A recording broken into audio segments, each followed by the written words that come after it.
A blind knight that uses echolocation, viewing the dark, treacherous world through sound. Trapped in a dungeon, endangered by combatants, where hazards lurk around every corner. Make sound to have vision, or don't and be stealthy. Avoid impaling threats throughout the dungeon to escape. Engage with other prisoners. Rogue Knight I've been hearing about. Could you find the key and unlock my cell? Free them to fight back with more allies. Let's take this guy. The dungeon labyrinth has many paths and even more traps. Struggle through the darkness to find your freedom.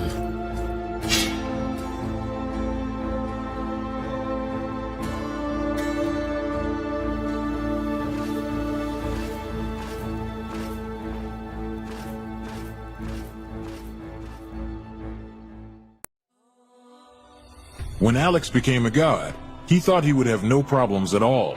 Until... He landed in the Divine Dimension and was tasked with protecting the entire multiverse.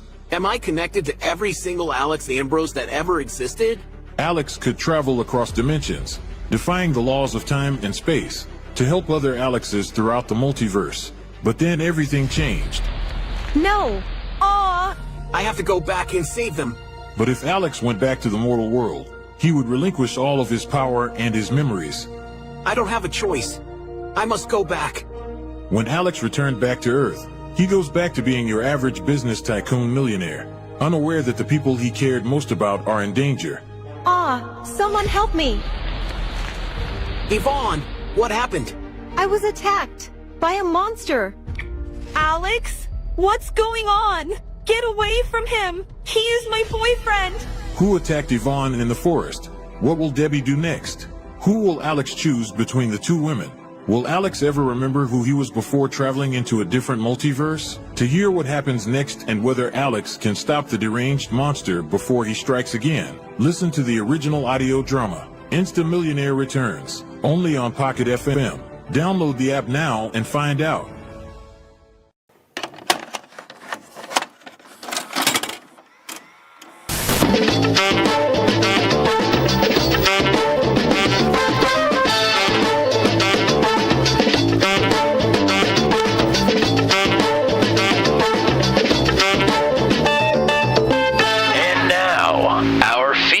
Presentation.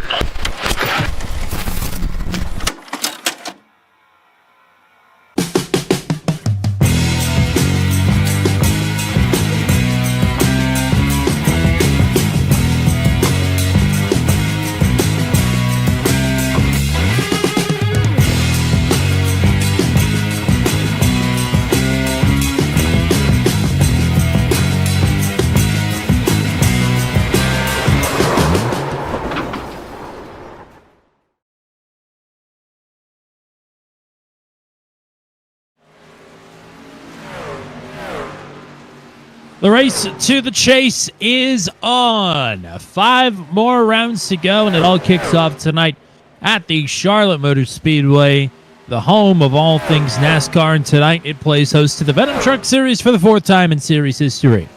Round number 11, season number 9, here from Concord. Welcome to the Queen City, everybody. It's Tommy Cook. I'm happy to be back. God, I can't believe I missed last week. That was an absolute riot. But thanks to the one and only Mr. Matt Williamson for holding the fort, and also thanks to James Watson as well. But he's not here tonight. Matt Williamson is. And how do we collect ourselves after a week like last week? I mean, I think we just have to take that as it was the All-Star race. The festivities were high and upon us, but it was not a points-paying night.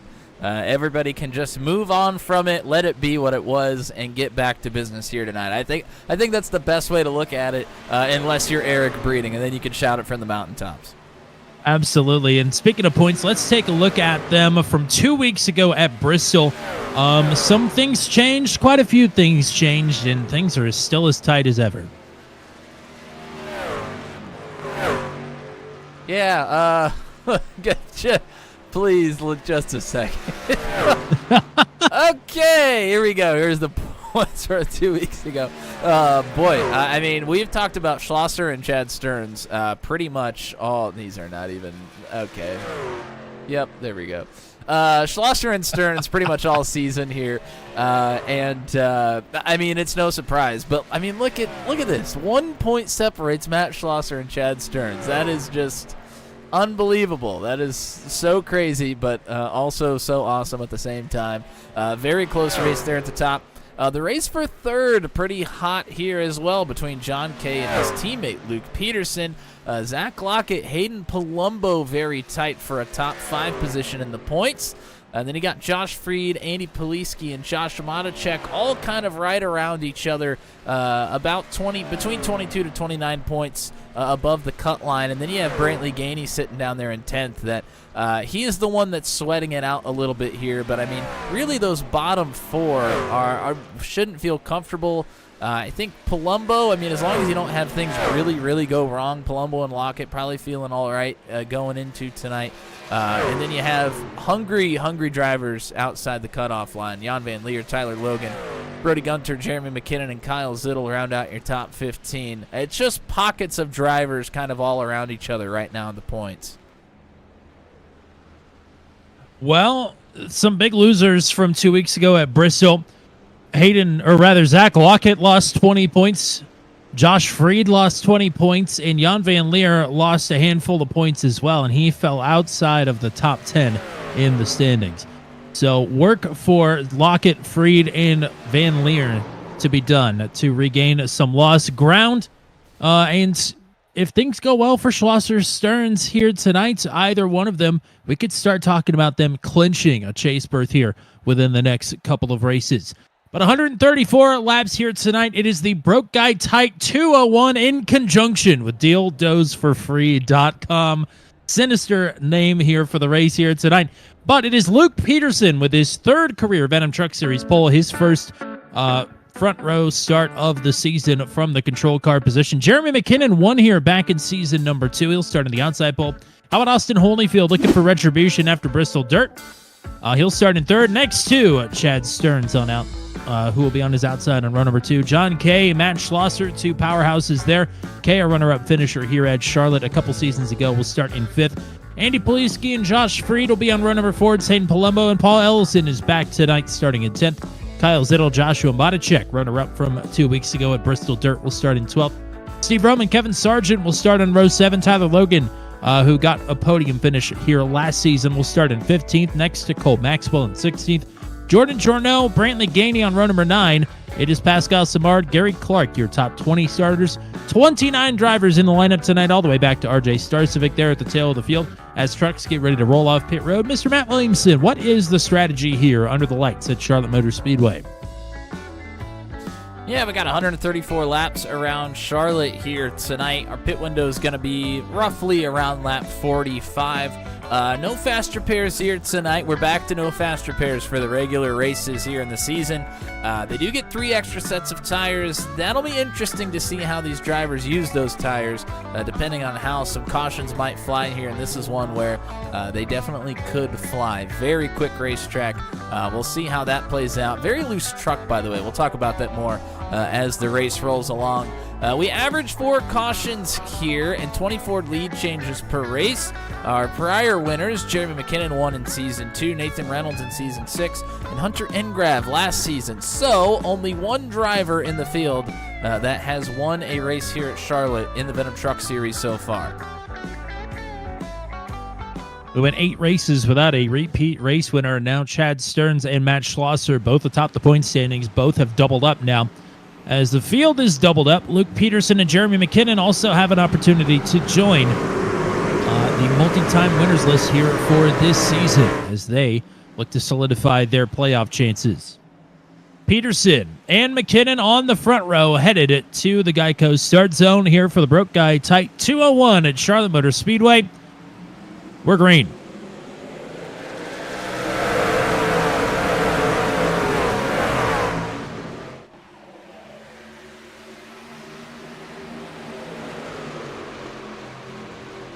Totally new set of conditions here for these drivers. All of practice was under the sunshine. Now it's under the lights will have to make quick adaptations here with a loose truck here at Charlotte. Good start for Luke Peterson thus far. McKinnon not great off the rip, but he is making up some lost ground here. As we head back to the stripe, Peterson has it by a truck length there, side by side from 6th on back. Yeah, and temperatures falling from practice, only 74 degrees at the drop of the green flag. With the truck that's already loose, as you see McKinnon get a little bent out of shape there on just a little. Cold tires. It's going to be even more loose. They are going to be really, really careful here to start. John Kay, multiple podium runs here at Charlotte Motor Speedway. As Austin Holyfield on the outside of Chad Stearns there got in touch with the wall heading into turn number 1. And now McKinnon is trying to get some clean air at the front of this field. He's underneath Peterson for the lead. Not happening just yet. Josh Freed is throwing up sparks off the wall there in turns 3 and 4 up on the top side, trying to hang on to 7th. Josh Freed still trying to get his bearings back from broadsiding across the line last week in the All-Star race. Man, McKinnon made contact there with the right side of the back bumper. It's bad enough to pack air on the back of the truck in front of you, but when you actually hit the light side of that truck, Peterson, lucky he didn't go spinning there, and it's enough to get him upset, and McKinnon will get through. So Jeremy McKinnon is back on point.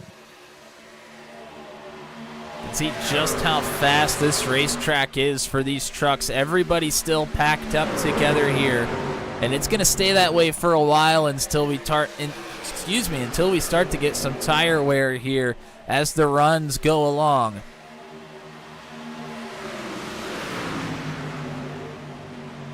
Maybe it would surprise you, maybe it wouldn't. Jeremy McKinnon, despite running part-time this season, he's in the chase hunt, and also he's led the 3rd most laps this season in the Venom Truck Series. I mean, for a driver that is very fast on the short run and is always very aggressive, it's no surprise that he leads laps, especially early on in the races. Shout out to everybody hanging out with us here. This is a tight grouping at the front of this field, all the way back to, I believe, Jordan Journeau in the 14th position, pretty much nose to tail here. Now they are just about 3 wide with Ellison. Now they are 3 wide on the outside with Palumbo in the middle, Freed on the bottom. That was Moticek that got a little bit loose there on the outside through the quad oval, nearly got up into the wall. Freed and Ellison do get together there. Ellison has to track it all the way up to the outside wall to hang on to it. You're starting to see your leaders enter at the top of the turns, and then they're going to work their way down towards the blue line through the middle of the corners. But when you're too wide, you don't have that luxury. You're burning more rubber when you're too wide, just like Holyfield and Schlosser are at the moment. Well, one thing is for sure, this is our first time here at Charlotte with the new truck package that was introduced in the middle of the last calendar year. This is also the first time that Venom has run under the lights here on turn 200. And these two things combined have kept this field much tighter than they have been in the past. Peterson now looking down low through the quad oval to try and regain the top spot. I mean, these guys cannot get away from one another at the front of this field. They're going to need a long green flag run to do it. Yeah, we're going to have to run 25 laps, I think, before we start to see them get a little bit more dissipated with each other. See a little bit of single file right now, but it is still very easy for them to stay together here. Peterson on point by himself. John Kay now challenging McKinnon for 2nd. Hello to the Moticek family hanging out with us. Hello to Amy Phillips, who is watching Paul Ellison have some close calls. Ellison now has fallen outside of the top 10. Lindsey G, cheering on Brantley Gainey, who's not too far behind Ellison there in 15th, making a move for 14th. And Circus McQueen cheering on Rodney Matney. Matney started towards the back of this field. He's already inside the top 20, though. So good run thus far for the 83.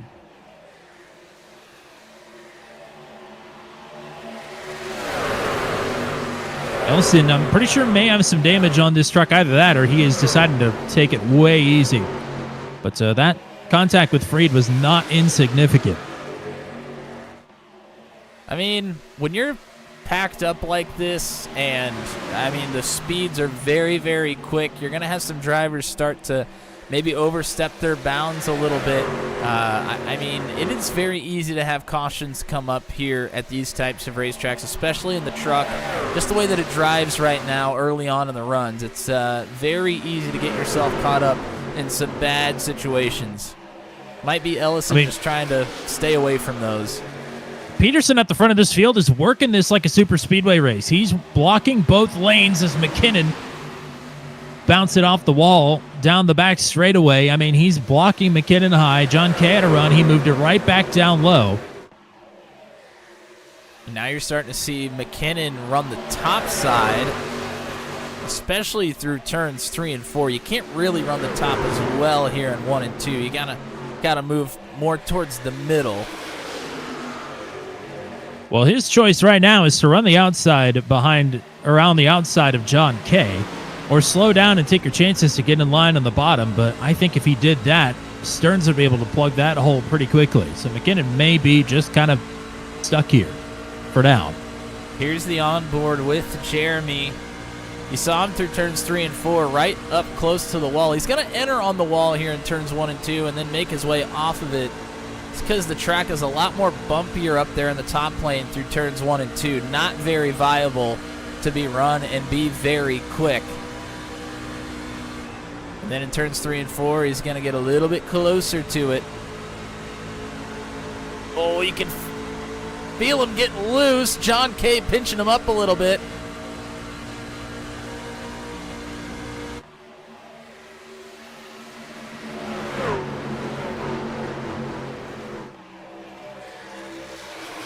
John Kay is clear of McKinnon. Kay moves up to the top.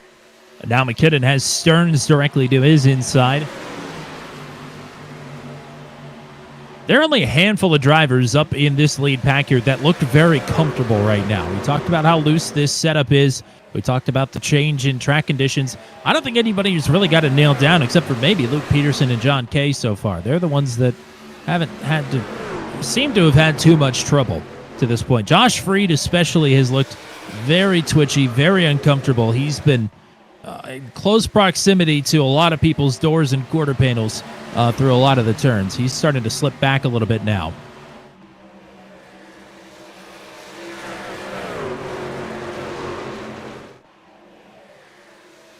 Lap 17 on the board this time. Oh, somebody just hit the outside wall hard. That was Brantley Gainey, and boy, this truck is hurt. And the field is going to have to split him. Oh, that truck is man, in a bad way as Jordan Jornell with nowhere to go. A little bit of contact there with Gainey as well. I mean, that took Brantley from 14th all the way back to 25th, and it's not done yet. I mean, he cannot get back up to speed here. And for a driver that's right on the cut line, his race may be over here early.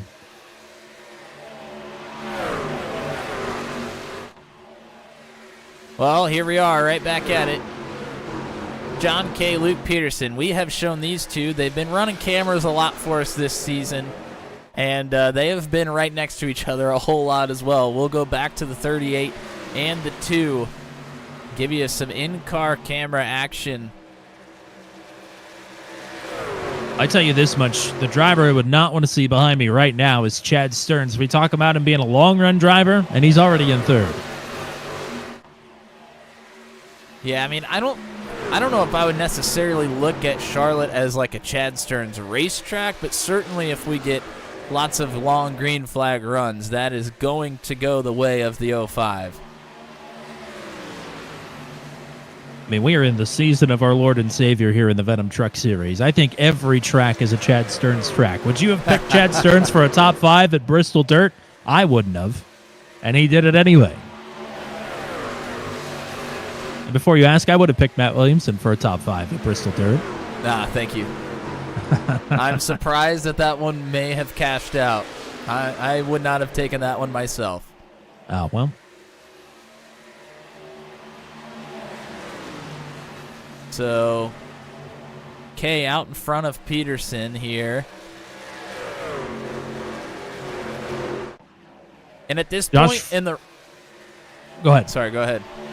I was going to say Josh Freed is on the move back forward. Hayden Palumbo just got really loose there in the middle of turns 3 and 4. It boxed in Andy Poliski and Steve Roman both. Freed was able to overtake the 54 and get back up to 7th. This is the point in the run where you start trying to, kind of figuring out how much tire wear is going to come into play. Have you done a good job saving a little bit, not wearing them down as much, or are you kind of in trouble at this point in the run? This is where you're just starting to feel it and figure it out.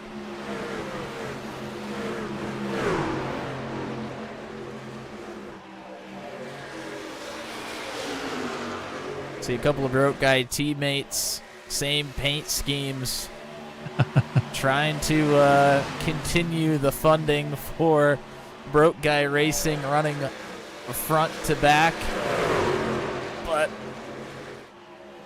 that's Kyle Zittle trying to work his way in there.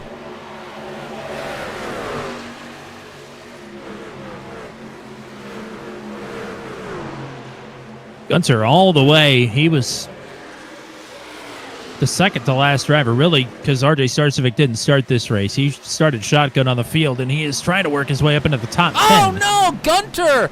There goes. Gunter got put in the wall. And he did not hit the outside wall there on the way back up. Stopped a foot short.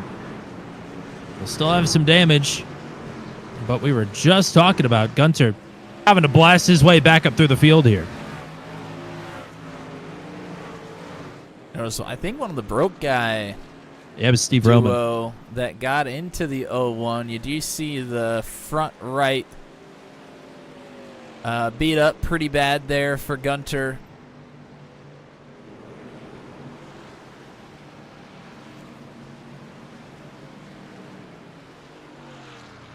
That's caution number 1 here on lap 23.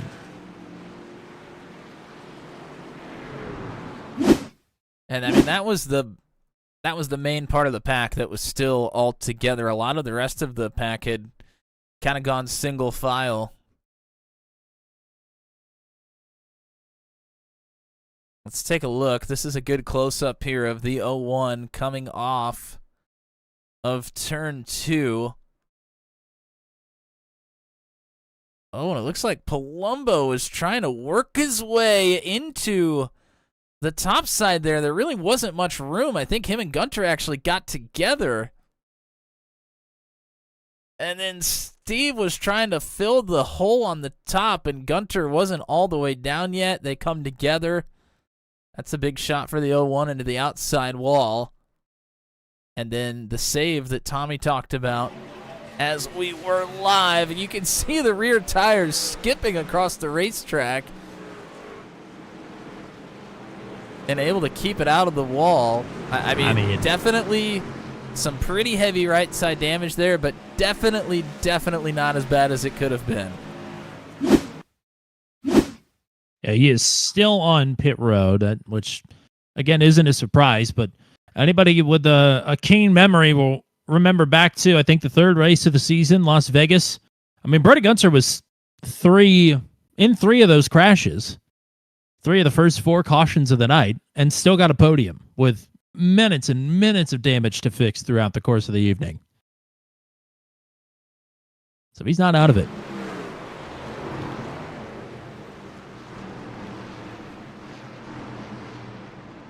So it looks like everybody except for Josh Freed came to pit here under this caution. We're going to go live with Steve Vroman. Play it full through. Let's hear if he gets out of the throttle, what he's kind of seeing in front of him here.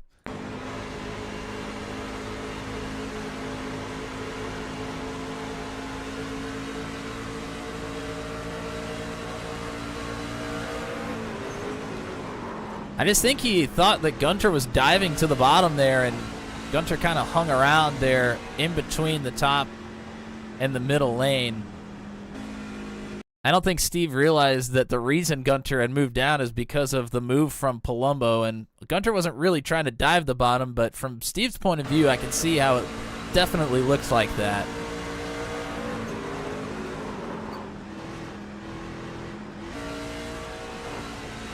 Wow. Gunter just about came right back up into Vroman as well, and Vroman was pretty on point to hammer the throttle back down to make sure that he was able to get around Gunter there before he came back up the racetrack.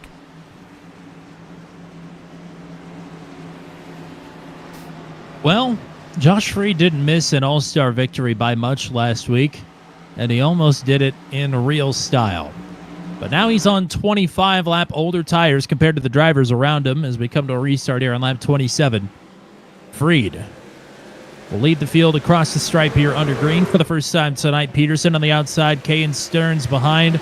Matt Schlosser rounded out the top 5 as McKinnon doesn't get a good jump there. And we'll back up Palumbo and Joshua Matichek. As now you can see these tires coming into play right away. There goes 3 Steve wide. Vroman again. And Vroman is around. We're still green. He's off the track. New leader, Luke Peterson. Now Peterson's loose and helped from behind to John Kay. Freed up into the wall with help from Schlosser. They are still trying to get unscrambled here. As now Stearns is on point. Zittle's going to get turned. There's John Kay, Luke Peterson. Big shots. Josh Jackson and multiple others. Tyler Berger with a big hit. There's Paul Sargent. Man, that went from turn 3 to turn 1. What a mess. Yeah, that got ugly in a hurry. Some big shots there. Kyle Zittel may have gotten the worst of that.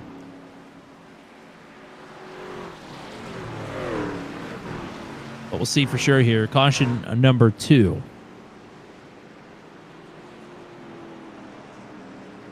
Well, that started at the front of the field. It didn't finish there. I mean, Peterson, from what I could tell, got loose on his own. I'm sure that's on cold tires, that is definitely possible here. So let's just go back it up all the way. We'll look at what happens with Steve here as well.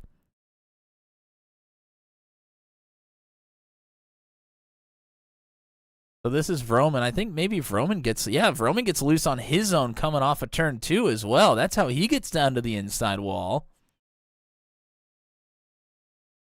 And then Freed, Peterson, and John Kay are nearly 3 wide. Peterson is out in front of the field, so it's really Stearns, Freed, and John Kay 3 wide headed into turn 3. Peterson's going to move down the racetrack. Stearns takes the high side. Freed has to roll out a little bit here.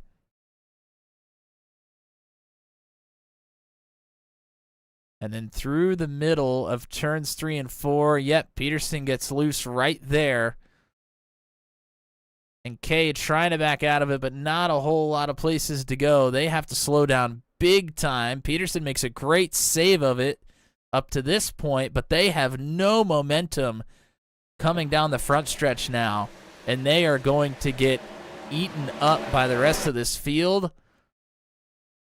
Let's see what happens here between John Kay and Kyle Zittel. Oh, and it's just a door check from Kay to Zittel as they're coming through the quad oval. So easy to do.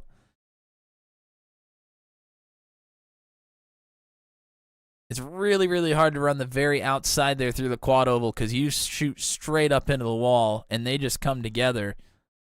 When you talk about managing cold tires as well, I mean, Zittel has to dart all the way around this track to try and not pile into this accident. That's an easy way to overheat some fragile tires at that point. So we're going to back it up and go from Kyle Zittel's point of view and watch this one unfold because he's going to come up to these guys in a big hurry.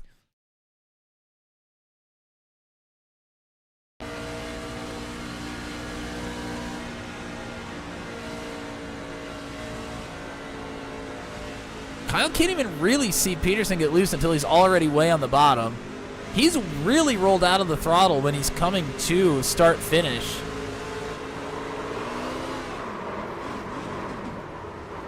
And then the contact with Kay, really nothing he could do.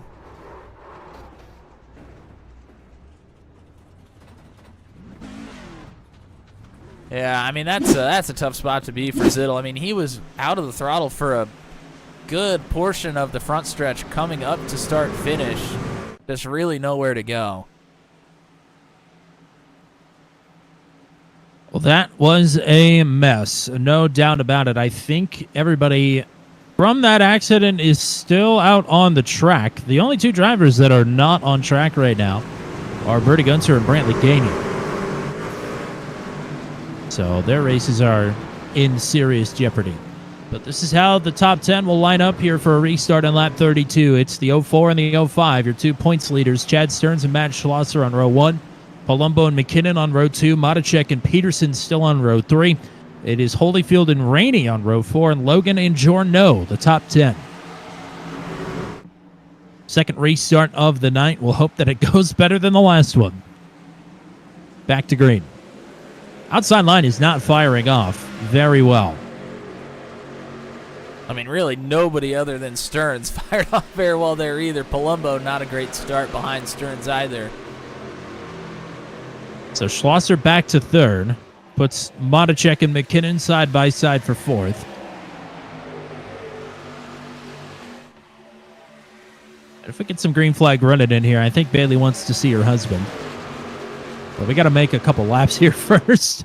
Yeah, we'll get him thrown up there for sure, especially since he is up here closing in on the top 5, not quite there yet. And Peterson is back on the charge here. He just took that 5th spot away. But they are single file for the top 6. Rainey and Holyfield side by side for 7th. Holyfield right where he finished Bristol Dirt. Yeah, another good early run here for Holyfield. He's going to look to keep it up throughout the night.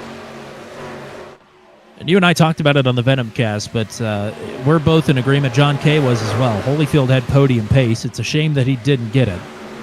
But still a strong top 10 run from driver 10 and a strong P3 qualifying run as well. And he's sticking the landing so far. They are bunched up here for the lead now. Palumbo with a run. He'll take it to the outside. He got help from Schlosser.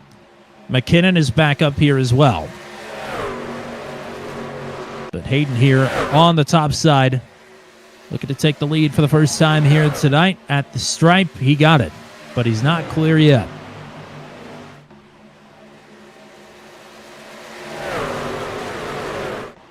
And Palumbo making the top side work here. And look at this. Everybody's up there now except for Stearns. I think short run, it's probably better, but Stearns is one of those drivers that likes to save tire early, and I think running the bottom is the way to do it here.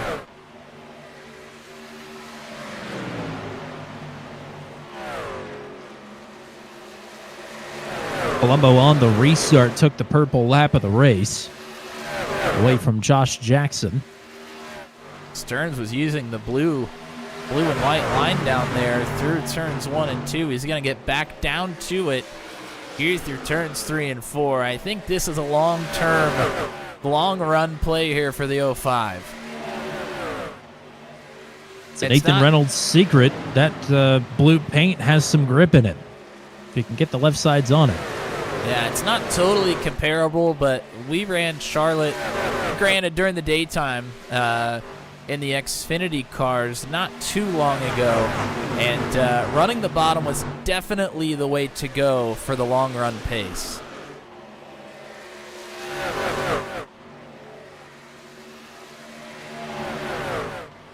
So Palumbo's seeing time back up at the front of the field for the first time in several weeks. His Bristol Dirt effort fell apart rather quickly, and unfortunately had a top 5 run go and finished 13th when it was all said and done.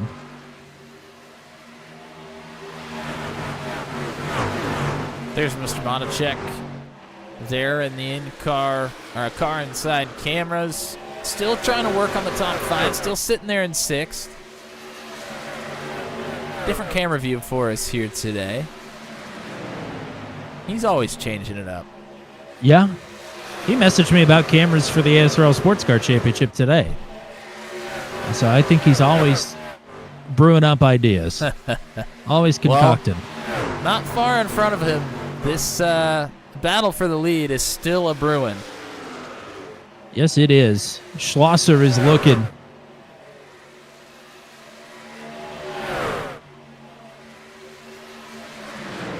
Nothing yet. Stearns wants back through here as well. He may have a better look, but Schlosser will have some momentum up top.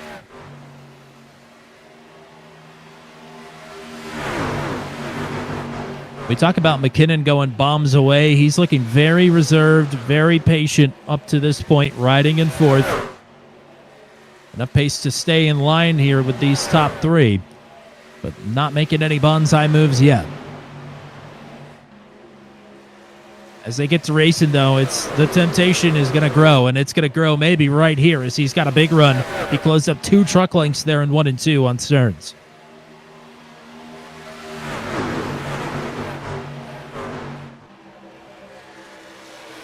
Right there on the bottom. He's so fast through the middle right now.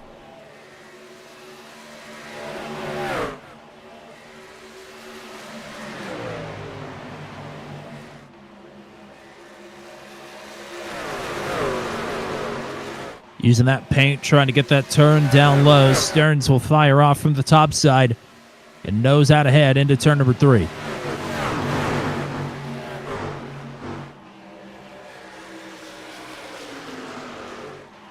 And just that one pass attempt now brings Peterson, Matichek, and Holyfield all right into the mix here as well.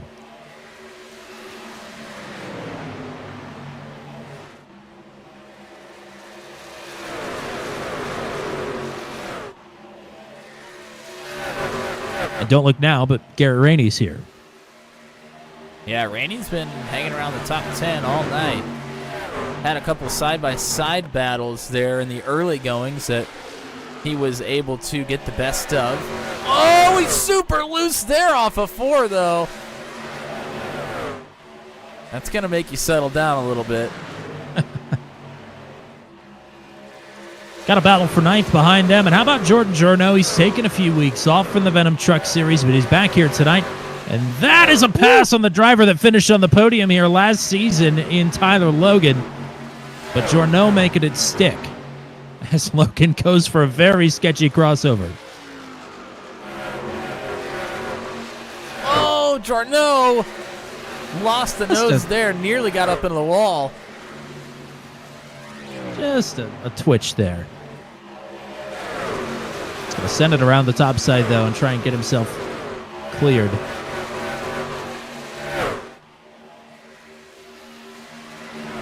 And he will.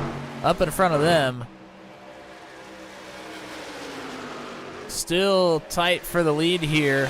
Schlosser, Stearns, and Palumbo have been very, very close still. Schlosser now going to go to the top side. Look to get to the outside of Palumbo. Oh. Palumbo squeezes him up. Exactly a truck width to work with, and Schlosser's still going to fit in that hole. Schlosser with the run down the back stretch. Stearns was thinking about it, not going to do it. As the top 8 are all right here together. New leader with authority, it's Schlosser. Stearns taking the momentum right to that back bumper. Oh, man. Almost a fair bit of contact between the two. Bumper to bumper style. Just over 20 laps into this run now. That caution came out at a weird point, or I should say the first couple of cautions came out at weird points. It'll be interesting to see how they play this race out from here. They can't do it in one stop. They're still going to have to do another one.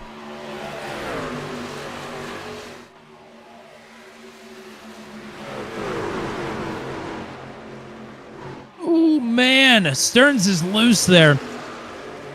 Palumbo is tempting fate here, leaving half lanes and 3/4 lanes.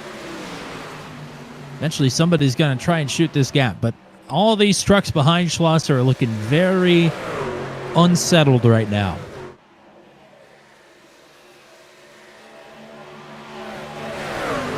So all 28 drivers that have started this race are now back out on the track. Kyle Zittel is 11 laps down. Brantley Gainey is 8 laps down. And Brody Gunter is 7 laps down. And all three of those drivers are on the playoff bubble. One other driver that we have not mentioned here tonight is Jan Van Leer. Jan is missing just his second ever Venom Truck Series race. Oh, man, Stearns and McKinnon nearly came together. But that's a good point about Jan Van Leer. He's just outside the cut line right now and not here tonight, which is, like you mentioned, extremely uncharacteristic of Jan Van Leer. So he's going to have some work to do when he returns. Yeah, I don't remember what track it was at, but the only other start that he's missed was in Season 5. So in 9 seasons of racing, he's only missed 2. But yeah, he'll have work to do. Gainey will have work to do. And Brody Gunter will have work to do. And so will Kyle Zittel. This is going to be to the benefit of Austin Holyfield, Tyler Logan, and Jeremy McKinnon as of now.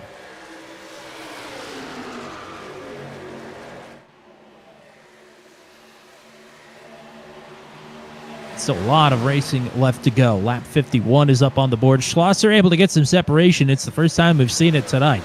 He's out ahead by 3/4 of a second as Stearns and McKinnon are going at it here for third.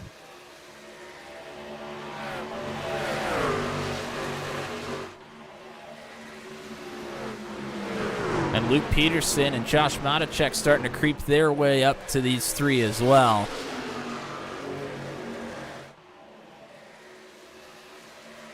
Holyfield and McKinnon not far behind either. I mean, these drivers are still starting to come together. And we're a pretty good ways into this run here at this point. One other driver this benefits as they run right now is Joshua Matacek, who has just gotten into the top 10 of the points for the first time this season after his runner-up finish at Bristol Dirt. So Matacek riding here in P6, got to be loving this right now anyway. Here is Stearns.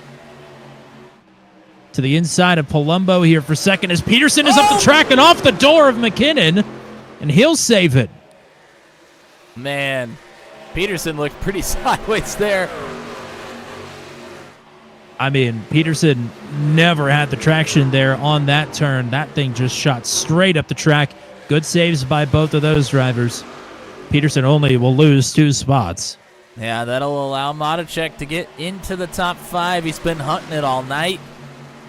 And he'll look to continue to move forward here as the run rolls along.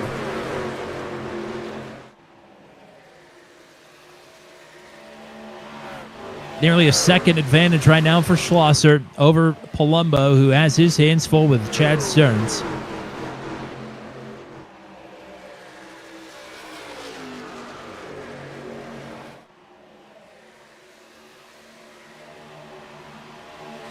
Tyler Logan had caught up to Garrett Rainey, was looking to make a pass on him for 8th, but will fall back into line for now.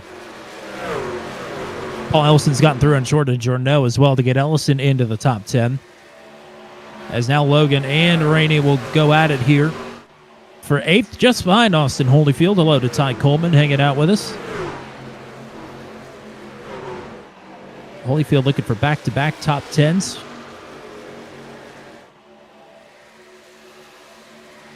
Tyler Logan has found his footing a bit here this season.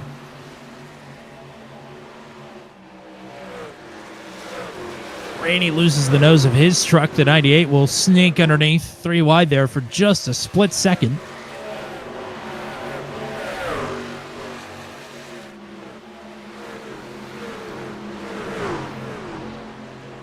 I'm really curious how this strategy is going to play out. I mean, from what I can tell from the numbers, these drivers are only about 10 laps or so from being able to make it all the way to the end on one stop. So do they just run this all the way out? Or do they come down a little bit early and try to split the runs more evenly? I'm thinking maybe some of them, if this goes green from here on out, just run them out as much as possible and then do a little splash and go there at the end of the race. Well, tire management may come into it as well. We haven't really talked about the tire wear all that much. The balance on this truck, though, makes it so the right rear tire may see more wear than the right front, and for some drivers, that may be the straw that breaks the camel's back. in terms of splitting up the stops here to finish this one out. Eric Breeding, just outside of the top 10, is going to come down pit road here on lap 58. He'll give a P13. So it appears Breeding may be looking at splitting these more evenly.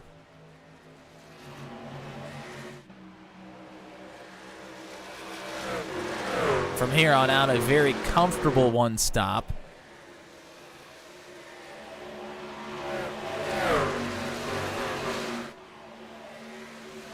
Pascal Simard says he's coming in this time as Chad Stearns is trying to get through on Palumbo for second, and I think he'll get it. Woo, Slides up in front with a couple feet to spare. The crossover now from the 54. Yeah, we're at an interesting point in this run. You see Stearns creeping up the racetrack right up towards the wall. And he is going to get cleared. Big momentum there for Stearns. Further back, Logan and Rainey still side by side here for 8th. Paul Elson is creeping up into the mix. Logan will slide up with a foot to spare, and that really upsets the 13 of Rainey. Has to track it all the way down to the blue line. Talked about Paul Ellison getting a little damage early in this race and then dropped back. He is into the top 10 now and tracking forwards. Yeah, he has certainly figured it out. I don't think the damage was too detrimental, but, you already can't get a handle on the truck, and now it's just another thing to have to worry about. But he has figured it out. Not that we ever thought he wouldn't. Pascal Simard has just unceremoniously retired from the race after making a pit stop. Logan going to work here on his teammate Austin Holyfield for 7th. And behind them, Rainey got into the wall a little bit.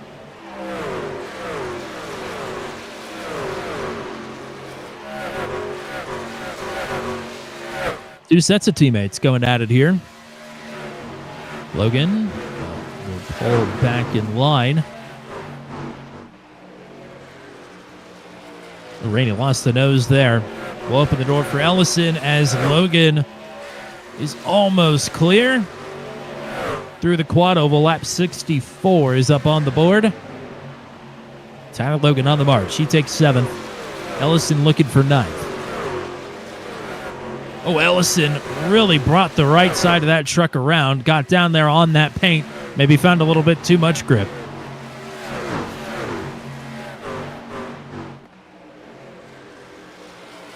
But still going to keep that track positioning and will get clear on Rainey. Going back to the front, Chad Stearns, the long run master. It's starting to come to him. He's underneath the 04. That gap was 0.8 of a second when he found his way to P2. Now challenging for the lead with pit stops looming ahead.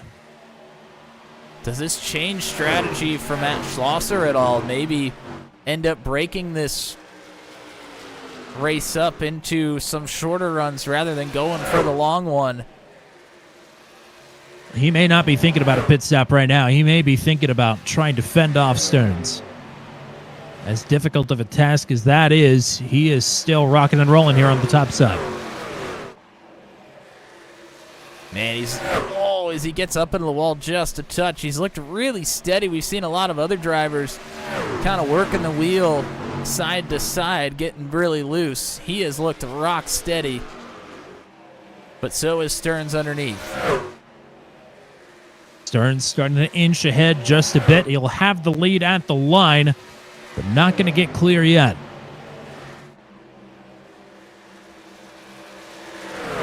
It's going to be close. Will Stearns slide the 04? No, he will not. Schlosser coming back.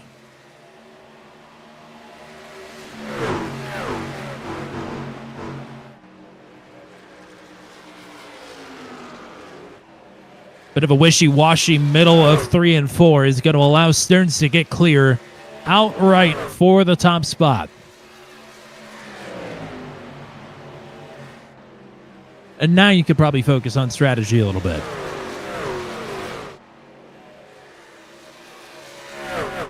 Ellison trying to continue his march forward. They've got Kyle Zittel coming up. Remember, Zittel is 11 laps down. A little bit fresher tires.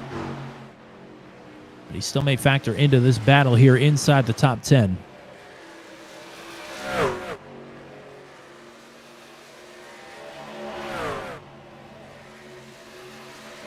And Ellison going to get clear off the front bumper of his teammate.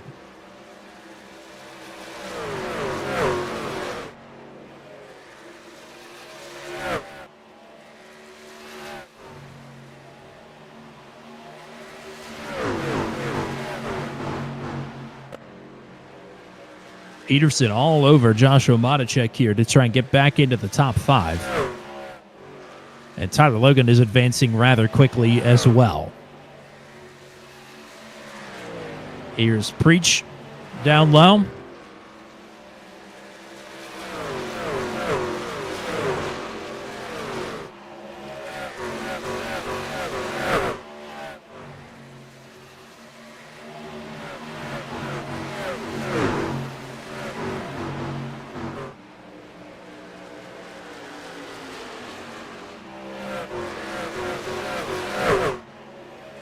Not able to make it stick. Oh. And Logan, trying to go somewhere, is stuck. He is not going to be able to move forward at all if these two stay as they are. You can take it to the AstroTurf there in the quad oval. That might work. That would not be advised. So Matichek pulls back ahead as Peterson is right on Tyler Logan's door. Garrett Rainey is pitting from P10.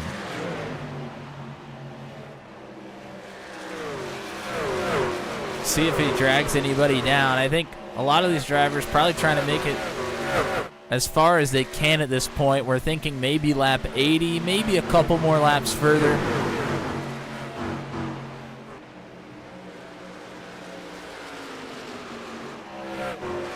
Kyle Zittel and Eric Breeding both on fresher tires coming up to this pack now. But Matichek able to get through on Peterson, and Logan takes a spot from Peterson as well. So Peterson on a little bit of a slide right now. Jeremy McKinnon from P4 says he's pitting this time.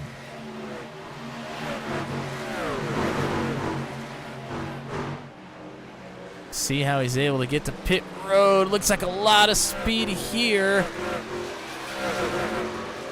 Pretty good. Yeah, look pretty solid.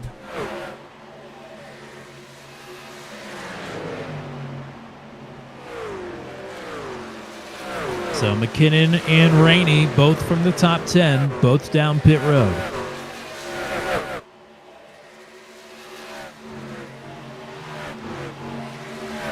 Luke Peterson and Hayden Palumbo are going to be pitting this time from 3rd and 6th. Oh, Matney! Wow, that was close. Matney was right behind Woo. Peterson. Peterson made up a lot of time there on entry, maybe to try and run for his life. Kevin Sargent also down pit road. Oh, and problems for Paul Ellison. He is slow, and he's got a meatball. What has happened to the 55?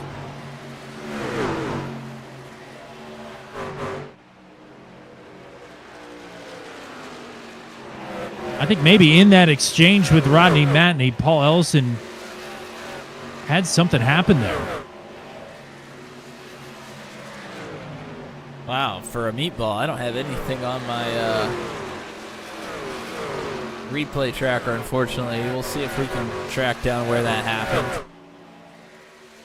And that is indeed exactly what happened there. In that dust-up with Rodney Matney, he got hooked right into the small of the wall in the quad oval. So that truck is in tatters. Josh Jackson is down pit road. Gary Clark says he's coming this time. Jordan Jorno is down pit road as well. Stearns, Schlosser, Matichek, Logan, Holyfield, Freed.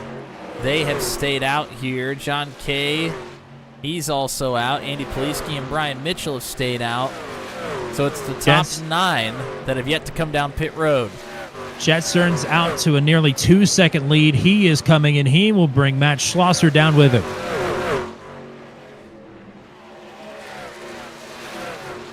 Paul Elson's race is over. Schlosser may have made up a little bit of time, but it didn't look like a whole lot.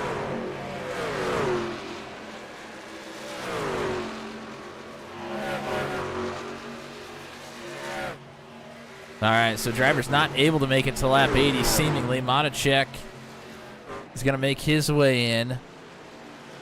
Tyler Logan coming in right behind him.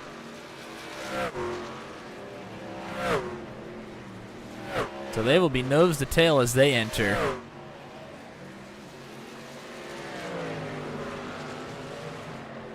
Well, that will leave Josh Freed out to lead a lap here.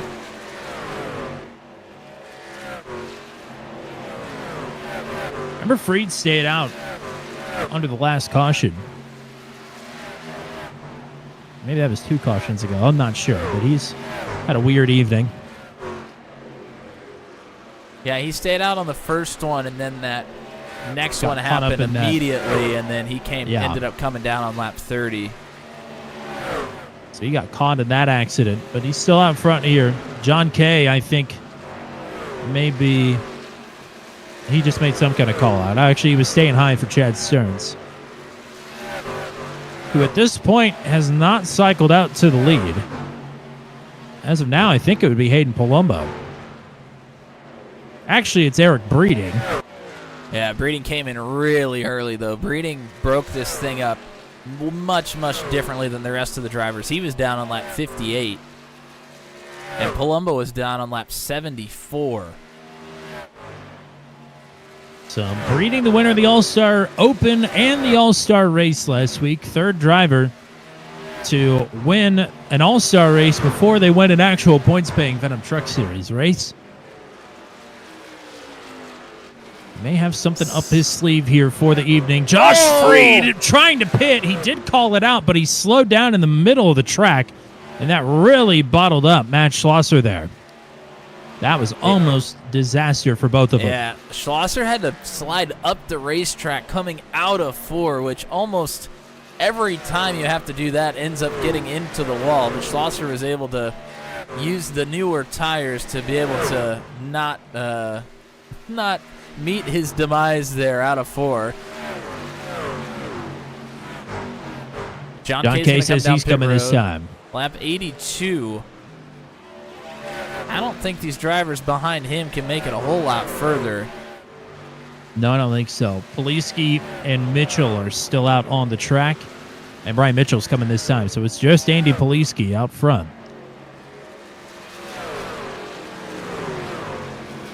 Here's a look at Andy. We'll see if he has to come down this time or not. Yep, he There's is coming the this call time. out.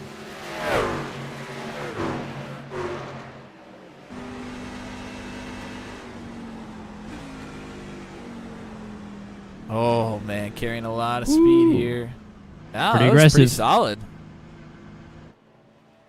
Never slid the tires. I mean, that was definitely under control, but also carried a lot of speed. That was nicely done. Only speeding penalty we've had this race has been under caution with Kevin Sargent. That was a pretty good round of green flag pit stops, save for some near misses with Palumbo and Brantley Gainey, even though Gainey did call his pit entrance in. Things starting to get interesting around the top 5. Peterson, Stearns, and Schlosser on the newer tires coming through. That is Kyle Zittel. That is, I think, quite a few laps down here at this point with the damage. For the lead, Palumbo coming up on Breeding in a hurry, and he will get through just as quick. So 54 back on point. Garrett Rainey less than a second behind on a bit older tires, but may be able to take over the 26th second position here. Jeremy McKinnon another 2 seconds back. Whoa, Peterson, Schlosser, and Stearns all right here together. Schlosser's gotten through on the 05 and now trying to get through on the 38. almost 3 wide there. Stearns was sticking to the bottom and letting Schlosser know, I am taking this bottom. You better figure something else out here, partner. Well, Peterson will elect to dive down to the bottom. Stearns with a little daylight there down low, but can't do anything with it. And that will open up the top side here for the 0-4, the current points leader. Man, this really isn't doing them any favors. I mean, they're racing like they're battling for the lead, but they have a few trucks to pass before that is the spot that they're battling for here. And they are running about 2/10 slower than what Palumbo is, or rather 2/10 faster only than what Palumbo is running at the front of this field. And you're right, they've still got some ground to make up here. As Jeremy McKinnon will get through on Eric Breeding. Breeding now slips behind the 0-4 and will drop right into the lap of Stearns and Peterson here. Probably won't be long before Breeding's down pit road again here. I wouldn't imagine so. I think another maybe 10 laps or so, he could probably make it home on fuel. Yeah, I think he could pit in the next probably 5 laps and be okay, but I would say he'd probably try and go a few more just to be safe. So as they run, it's Palumbo, Rainey, McKinnon, Schlosser, Stearns, the top 5. Peterson, Breeding, Matichek, Logan, and Journeau, the top 10. Lots of shuffling here. We lost Paul Ellison, unfortunately, after some contact there in the pit cycle, having to check up for the 83 of Rodney Matney. Lost control of the car, hit the wall in the quad oval. Unfortunately, it didn't log as a crash, so finding that at this point is going to be nearly impossible. But suffice to say, it was a very hard hit. I think I may have it, but just don't want to go to it quite yet. We have a lot going on the racetrack right now. Schlosser through on McKinnon. He's got Rainey up ahead. They've got the lap truck of Paul Sargent there as well. Schlosser takes a lunge inside. And that's just newer tires being able to carry much more speed through the middle of the corner there for Schlosser. Ooh, and Sargent puts the parachute out there to get out of that one. Schlosser through and up to second now.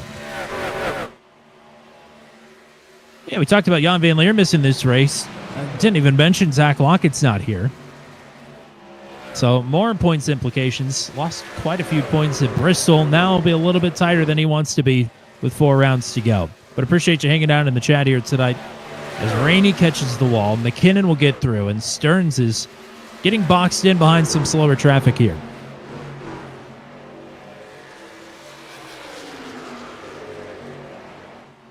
And it is 2 1/4 seconds from Schlosser up to Palumbo.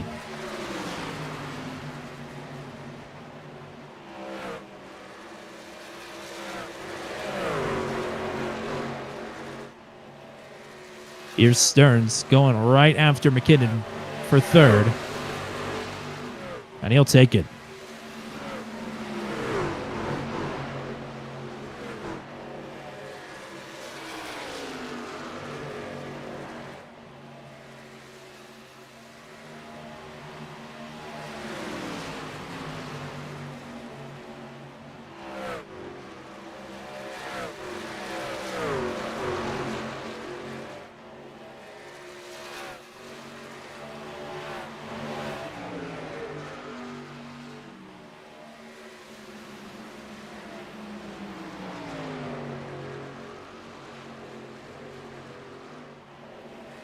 Schlosser last time by a 10th.5 quicker than Palumbo. He's got it down to 1 3/4 of a second.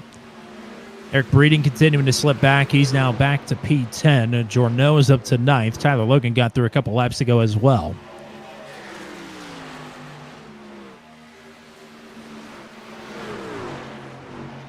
Josh Freed, who went quite a bit further on tires, came down on lap 81. He's working his way through some traffic. He just got through on Kyle Zittel, who is a few laps down. Now working on Kevin Sargent. This would put Freed up to 12th.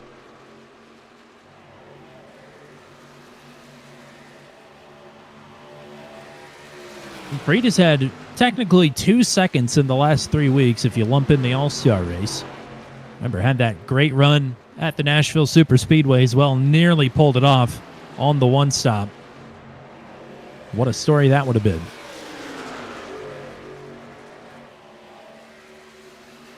So he's not adverse to some trickery with the strategy here this season.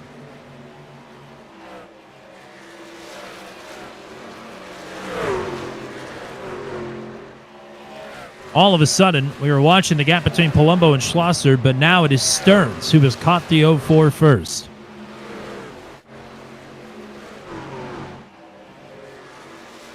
Yeah, Palumbo has benefited from being out there all on his own, hasn't had to battle anybody too hard. Schlosser and Stearns were battling with Luke Peterson for quite a while early on here in the run. This is Brian Mitchell in this grouping, not for position, but he's on much fresher tires here. So Schlosser and Stearns will give him the track positioning here down low and get right back after it. And since Schlosser has been caught here by Stearns, he has not made up any ground. He was 400th slower last time by than Palumbo.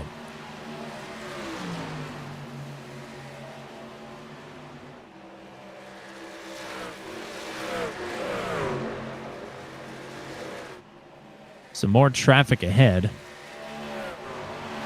as I think that's Steve Roman. As here goes Stearns down low.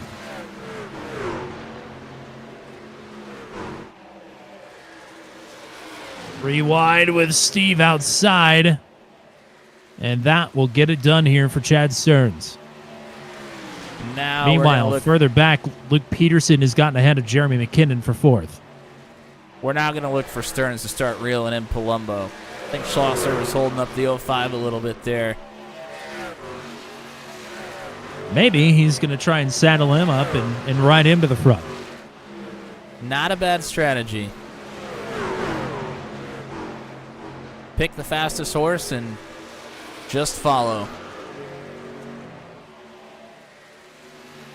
Certainly Stearns does not have very long odds. He is always a threat to win. And already this gap is down a couple tenths. Eric Breeding will pit this time. Wow. And that is a net positive for the 26.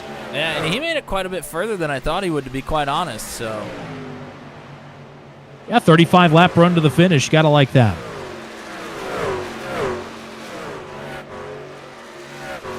Won't be able to go all out, but he doesn't have to ultra save right now. Oh, boy! Gary Clark out of turn 2 nearly got down into the wall, but able to make the save.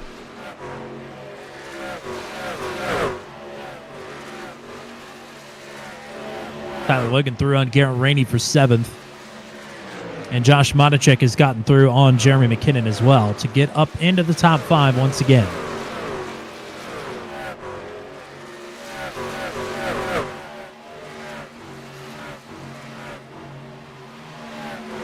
Stearns now inside of a second, and he has left Matt Schlosser behind by a second as well. So Schlosser, indeed, just on the struggle bus right now. But Stearns is going to start to apply some pressure here for the race lead.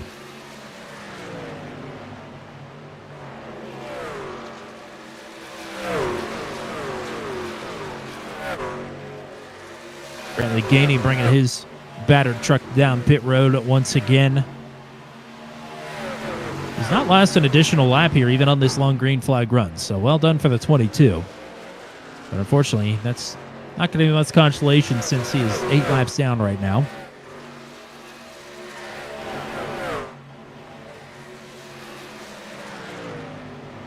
Matichek has left McKinnon behind, and he's closing in here little by little on Luke Peterson to try and get up to 4th. We'll keep watching that out of the corner of our eyes. Now Stearns is inside half a second. He has got Palumbo right where he wants him. Yeah, let's go on board with Stearns as he tries to track down Palumbo here. Watch him got work. Loose there.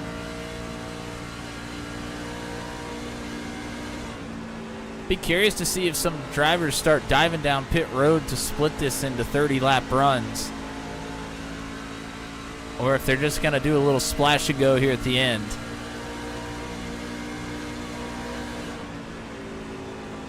Luke Peterson says he's coming from a 4th. There you go. He came down on lap 74. He's going to pit on 104. He's got 30 laps left. He's splitting it in half. Palumbo catching Brian Mitchell here in a hurry. Oh, man. That kind of messed with the mojo of Stearns a little bit. He's going to try and focus back up, get back in it. Although not a great exit out of turn number 2, though, and Stearns continues little by little, inch by inch, to get closer. And Palumbo really sent it there on the top side, trying to carry as much momentum as possible.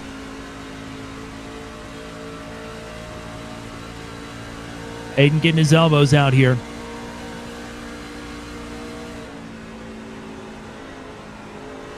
Matt Schlosser is in from third.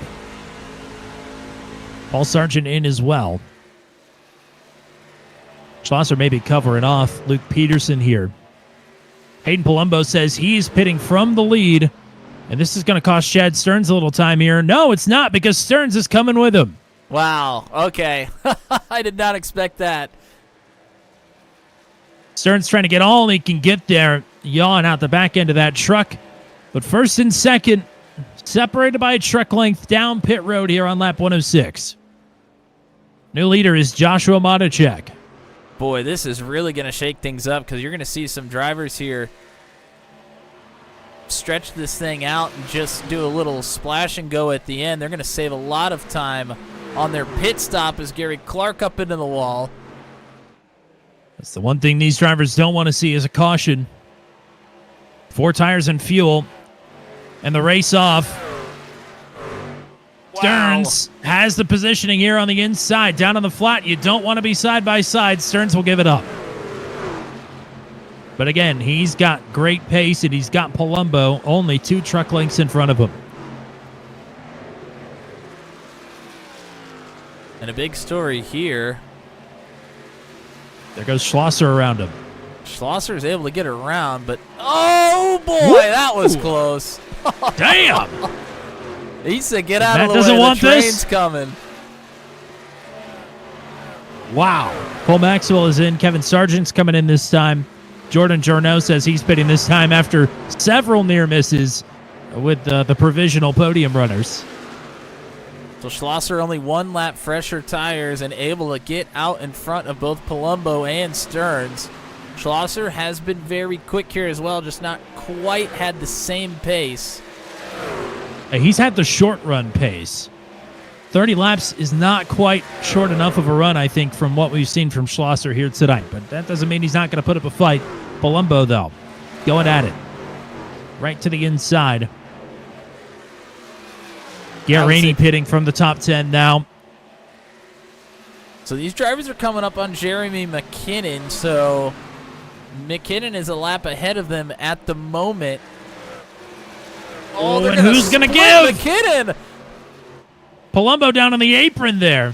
Oh, Schlosser nowhere to go with Logan. He's going to dive down. Oh, boy. Palumbo and Stearns! Hayden drifting up the track while Stearns was there, and the caution is out, and they're all trapped a lap down. What a big break for the 8 drivers who are on the lead lap. It's Matichek, Logan, McKinnon, Holyfield, Freed, Poliski, Kay, and Journeau. Journeau on pit road right now, so he may not be extended that liberty. Oh, my goodness. And the 2 favorites all of a sudden with big-time damage.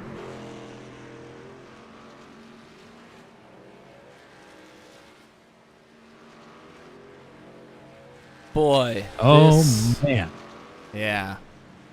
What a time for our third caution of the night.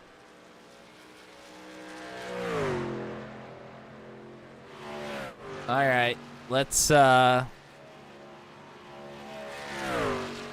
we'll take a look. First of all, we've been looking for this for quite a while. Let's see what happened to Paul Ellison earlier on in this race. I've had this sitting in my queue for quite a while here. Oh, and yeah, Ellison. Oh, and then he gets loose. Oh, boy. Yeah, once it gets lights and starts head back up the hill there's nothing you can do. Oh! I didn't even see that Josh Jackson piled in there. Boy, Jackson took a lot of damage off of that. That's his second big hit of the night. Now, here's the, I mean, this is just, this was tough. This was a tough situation here. Schlosser and Palumbo battling side by side. McKinnon is bad. I mean, these are a lap down. Guys are lap down for McKinnon. McKinnon battling for his own race. He's going to stick it in the middle of the racetrack. And then Palumbo comes up into Stearns. And we saw that from Palumbo earlier in the race, not giving Schlosser very much room there on the top side. But they were able to make it through. This time, it does not work out.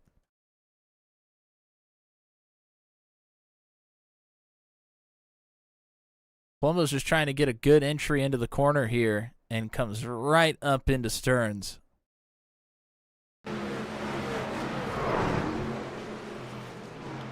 Man, Chad with quite a bit of damage there in the right front as well, albeit probably not too bad.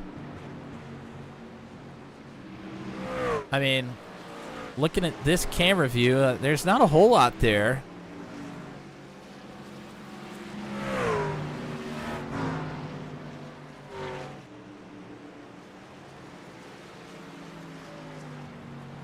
This is really shaking things up. There's no doubt about it.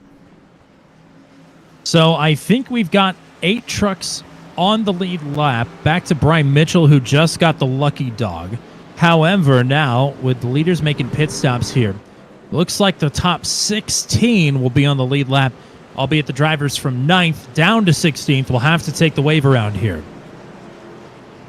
including Matt Schlosser, Jordan Journeau, Chad Stearns, Luke Peterson, Eric Breeding, Cole Maxwell, Kevin Sargent, and Garrett Rainey. Crucially not among those is Hayden Palumbo, who had to come down and get damage fixed.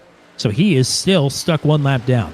So that's the second mile and a half oval this season where Palumbo has been in a position to win. I mean, frankly, he dominated Las Vegas earlier this season and just it got away from him. This is the second time it's happened now. But you talk about races falling into your lap. Monacek and McKinnon are going to restart in the front row here. Yeah, Logan and Freed on row 2, Holyfield and Andy Poliski, who had an incident with John Kay under the caution. They were turning into their pit boxes, and Kay turned Poliski into his box. But they both seem to be okay and have gotten their damage fixed and are still going to restart on row number 4 here. Here's a view of some of our drivers coming to the restart here. I mean, these drivers up at the front were able to come down pit road, able to take tires. You're going to see some drivers behind them come down, take some tires there as well, but those are drivers that are more than a lap down here at this point. Yeah, Tyler Bergertz, Hayden Palumbo, and Gary Clark all 1 lap down. 17th, 18th, and 19th. Everybody else is at least 2 down, all the way down to, I think Josh Jackson is still running 25 laps down after his contact there with Paul Ellison. The other wonky thing about this restart is because of all of the wave arounds, this line on the bottom is going to be very, very long. It's only the top 6 that are going to start double file.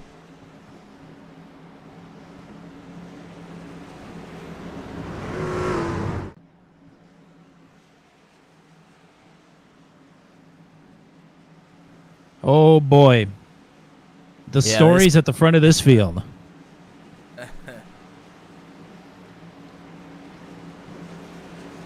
I mean, we talked about Austin Holyfield there in the 10 early on in this race, that he was having a good one, just had to keep it rolling. And, I mean, he's got a good chance here. He has had some speed, but has not had any track position to go with it. One thing that has not been a friend to the drivers of the Venom Truck Series here tonight have been the very limited amount of restarts that we've had. 19 laps to go at the stripe. Joshua Monacek, Jeremy McKinnon, Tyler Logan, Josh Freed, your front 4. And again, that outside does not fire off. Doesn't matter who it's been, it hasn't gone all night. And Tyler Logan will look to capitalize here, trying to get through to second. Holyfield underneath McKinnon's side draft in here, looking for provisional bronze down the backstretch.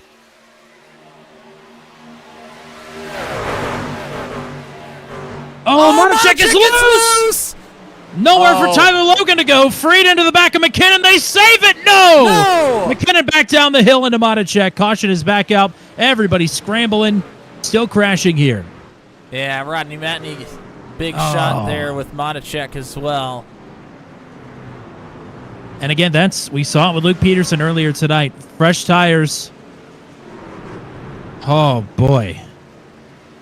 That was a mess. Yeah, it was. Austin Holyfield snuck through there to take the lead. They were three wide in the grass for second. We'll go back and take a look for sure. A big, big hole punched into the nose of the 60. Yeah.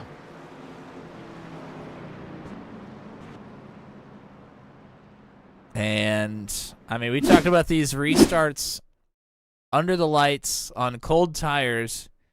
Haven't seen a whole lot of issue yet, but drivers pushing as hard as they can. It reared its ugly head. Monacek gets loose there, turning down from the top right in front of Logan. And they make this save initially, which is unbelievable in its own right. I mean, look at McKinnon up there on the top. He just got a little too sideways down into Monacek, but they just about kept that green. I mean, that was... I mean, it was spectacular work, but it was almost even more spectacular work than it was. New development here. Chad Stearns has just lagged out of the session. Yeah, he'd been blinking quite a bit. You see, Matt Schlosser was way down in the grass. He comes out. He scored 6th when the caution came out.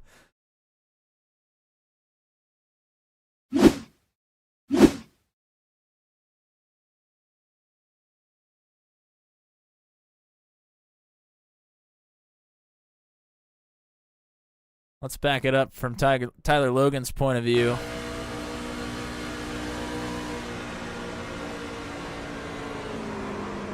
I mean, he's just got nothing he can do there. Way out of the throttle. Holyfield slides in underneath.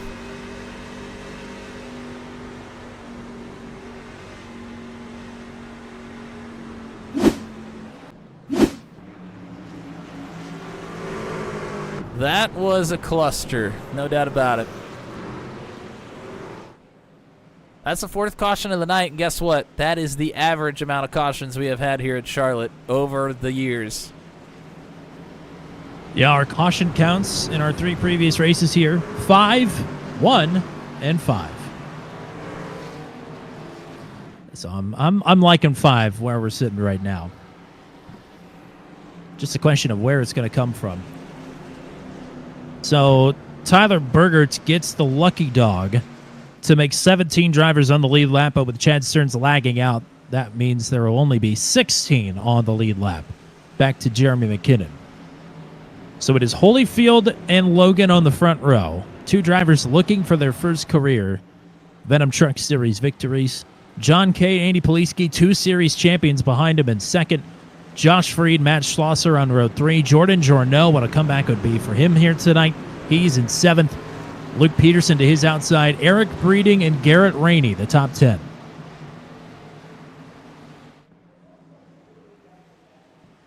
We still got a long way to go. 15 laps. And as many times as things have changed here tonight, they're going to change that many more times here in the final 15. Everybody is broke guy loose tonight. We'll see if they can tighten it up. Big shot there from Freed up to Kay on the restart. But John Kay looking for second underneath Tyler Logan. He's going to be able to dive in there. Logan should have a run off the top side, but Kay well clear. Yeah, he's got to run. Will he take it down low? Yes, he will. Looking for rear traction. Everybody's got it through 3 and 4. Holyfield still has it at the line, but Kay is right where he wants to be, down low. Oh, boy. Poliski into the wall. Everybody has to dive down to the bottom behind him. Yeah, Freed and Journeau had to take some evasive action Freed will slide up in front of Poliski as Kay is right on the left for a quarter panel of Austin Holyfield. Tyler Logan now will drop down to the bottom of the track. Oh, Logan disappears. You've got to be kidding me. Oh, he's back. No! Holyfield! They're going to save it. Oh, my goodness. Oh, no! Net code from Jorno to John Kay, and it is a junkyard again in one.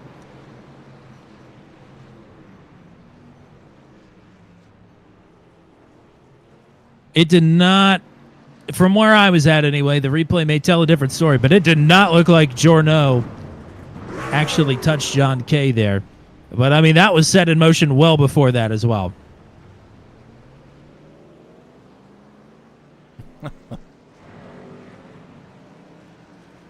Boy, the two of John Kay is... I mean, that thing is just about toast.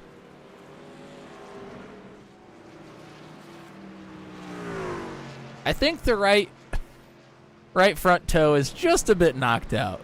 I would have to agree with you. Oh, boy. And it all changes again. It certainly does.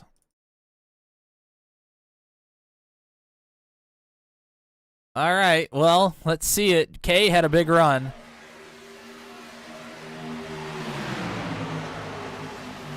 Logan's got a big run down there on the bottom as well, and then he disappears. Kay up the racetrack, nearly made contact with Holyfield there through turns 3 and 4. Holyfield's going to get up into the wall, and he comes to... Well, let's get a closer look. How about that? He's going to come down the racetrack into John, into Logan, and they are inside of each other at that point. So that's already some weird netcode things happening at that point with Logan's connection not being all that great. And then Freed is going to get to the outside of John here. They're still loose. I mean, Kay's already got the right front damage at that point. Yeah. I mean, he's for sure got damage.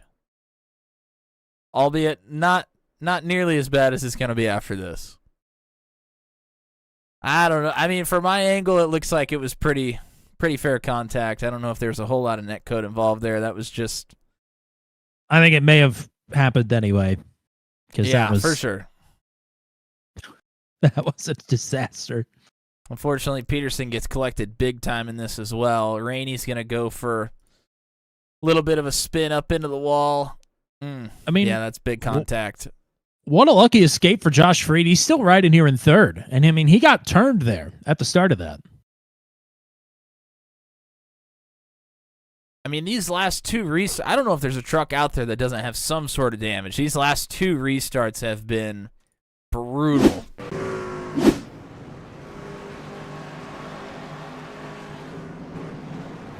All right, we got to show this. John Kay is going to try and finish the race with this. That right front wheel is pointed at a 45 directly up towards the wall. Well, this is his second claimed caution of the race, even though I don't... Very nice of him to claim that. I probably wouldn't have. But he's got a black flag, is all I'm going to say. Or all I will say, because it's his second claimed caution. So he may just elect to park it. He may have to park it anyway, because I can't imagine he doesn't have a meatball flag.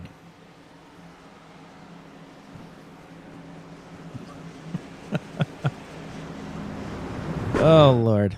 Well, Holyfield is still in control, but now he's got Matt Schlosser to his outside. Freed and Poliski both with damage here on row 2. I can't believe Jordan Jorno is still running. He is in 5th. Tyler Logan to his outside in 6th. Cole Maxwell and Brian Mitchell are on row 4. And Breeding and Rainey still pretty much right where they restarted a couple of cautions ago in 9th and 10th.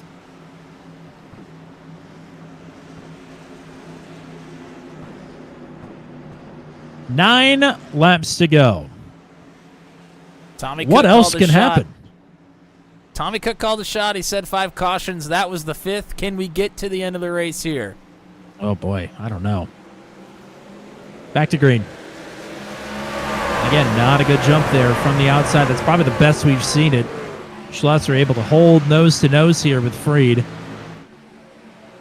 I'll tell you what, with those couple of cautions, these drivers have allowed Matt Schlosser to get back up towards the front, and Yes, I they have a have. feeling that was a mistake.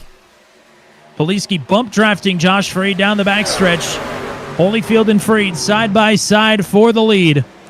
Oh, Holyfield loses the nose there through turns 3 and 4. Oh, Caution is out. They're wrecking behind. Looks like And- Gary Clark went for a spin at some point.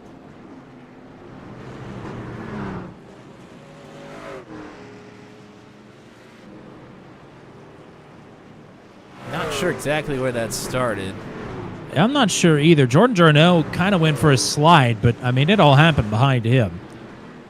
I'm not too sure. Maybe Cole Maxwell didn't get a piece of that. Maybe not. I have no idea. Oh, boy. Oh, boy. I'm not touching that one.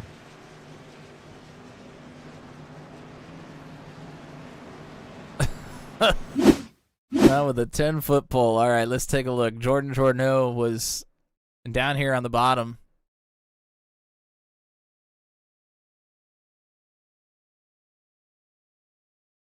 And there's the slide starts. I mean, Jorneau's a little bit out of shape there. And now he's going to get really out of shape trying to run the bottom. I mean, he does a good job keeping it down there, though. I heard him say over the radio he was sorry, but I don't see where this really...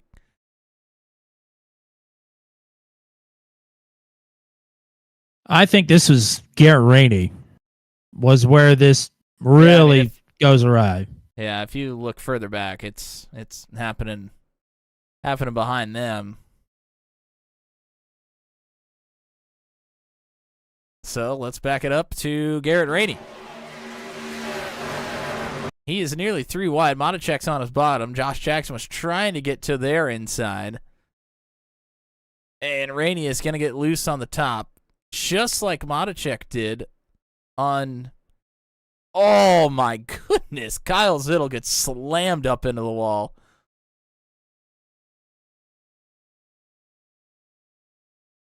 And that is definitely where this one goes wrong. Steve Roman trying to get slowed down. Sargent piles in there.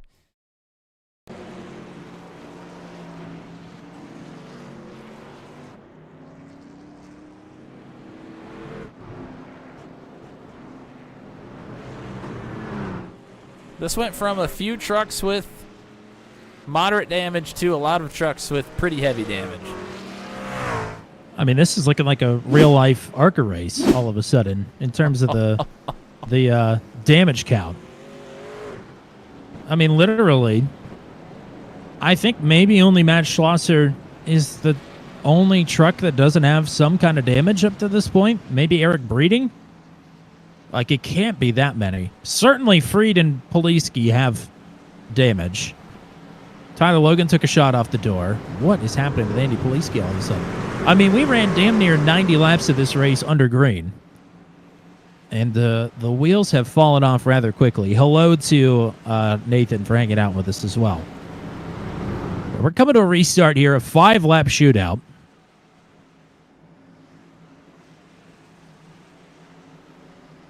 Josh Freed in a position to win his first Venom Truck Series race. So is Austin Holyfield. Andy Poliski would love to get back to victory lane. It has been a minute. And Matt Schlosser may be the one to do it here, but he has got some work to do. Tyler Logan's had a ton of speed as well. I would not count the 98 out here. I don't know, anybody that is running it on the lead lap right now might have a crack at it coming to the final lap. And there are 16 drivers that qualify for that. Freed and Poliski. 5-lap dance here at Charlotte.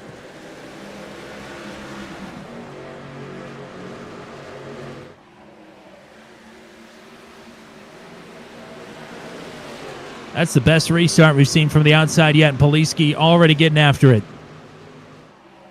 Schlosser and Holyfield side by side behind them as well. Poliski's got a big run off the top side. Oh, Brian Mitchell tags Holyfield. Holyfield able to save it. We're going to stay green, but they are big time stacked up. Man, Holyfield is not going to be happy about that one. He's still hanging in the top 6 right now. Freed loses the nose, trying to challenge for the lead. Schlosser's got to run.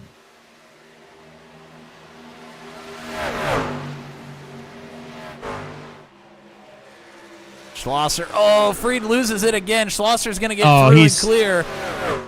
He's got big-time aero damage on that 39 truck. He'll be happy just to make it home, I would imagine. Cole Maxwell riding in 4th right now. How about that? But Andy Poliski trying to check out from Matt Schlosser.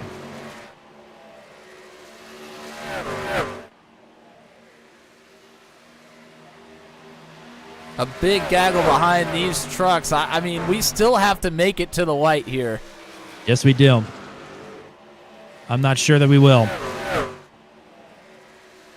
Schlosser trying to run down Andy Poliski, but Andy's pretty rock steady out front here. 2 laps to go. Boy, they're all over each other, and Brian Mitchell. Mitchell back down the track. Oh, he's able to keep Saves it it. down there. We may stay green. It's possible. Poliski looking for the white. He's got it.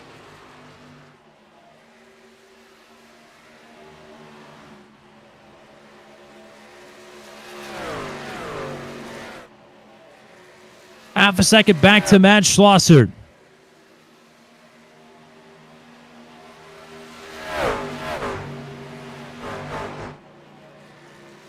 Broke guide tight, and that is going to get it done.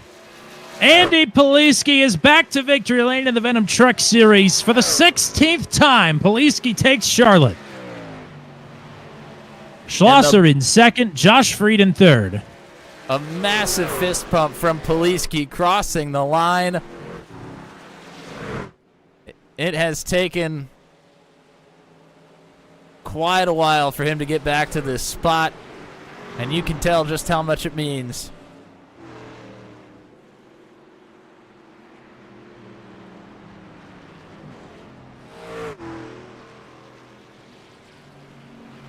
How about Cole Maxwell with a season-best 4th place finish? How about Kevin Sargent sneaking in for a 6th place finish tonight? Oh, and Austin Holyfield is not going to be very happy. He'll take home an 8th place finish. 2 top 10s in a row.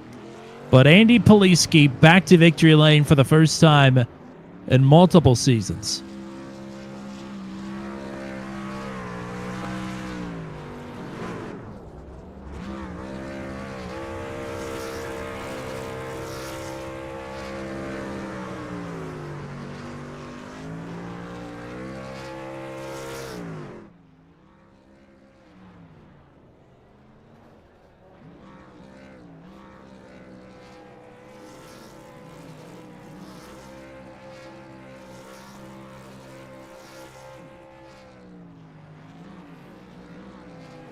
I think Broke Guy Racing just needs to sponsor more races. I think so. Unfortunately, the slate is all full up until we get back to Bristol.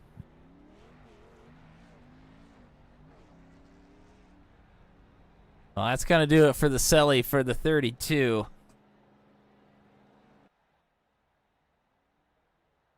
Well, we'll get to the full finishing rundown after what was a pretty calm and entertaining race. One caution at the end of a green flag run just set off a time bomb here.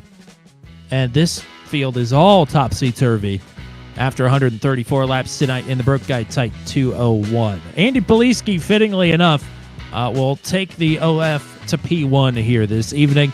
Matt Schlosser in 2nd, Josh Freed in 3rd. We'll talk to these 3 gentlemen in just a second. Cole Maxwell, season best 4th place finish. Jeremy McKinnon back in the top 5. Kevin Sargent with his first top 10 of the season. Tyler Logan in 7th. Austin Holyfield in 8th. Jordan Journeau into the top 10 for the first time this season here tonight.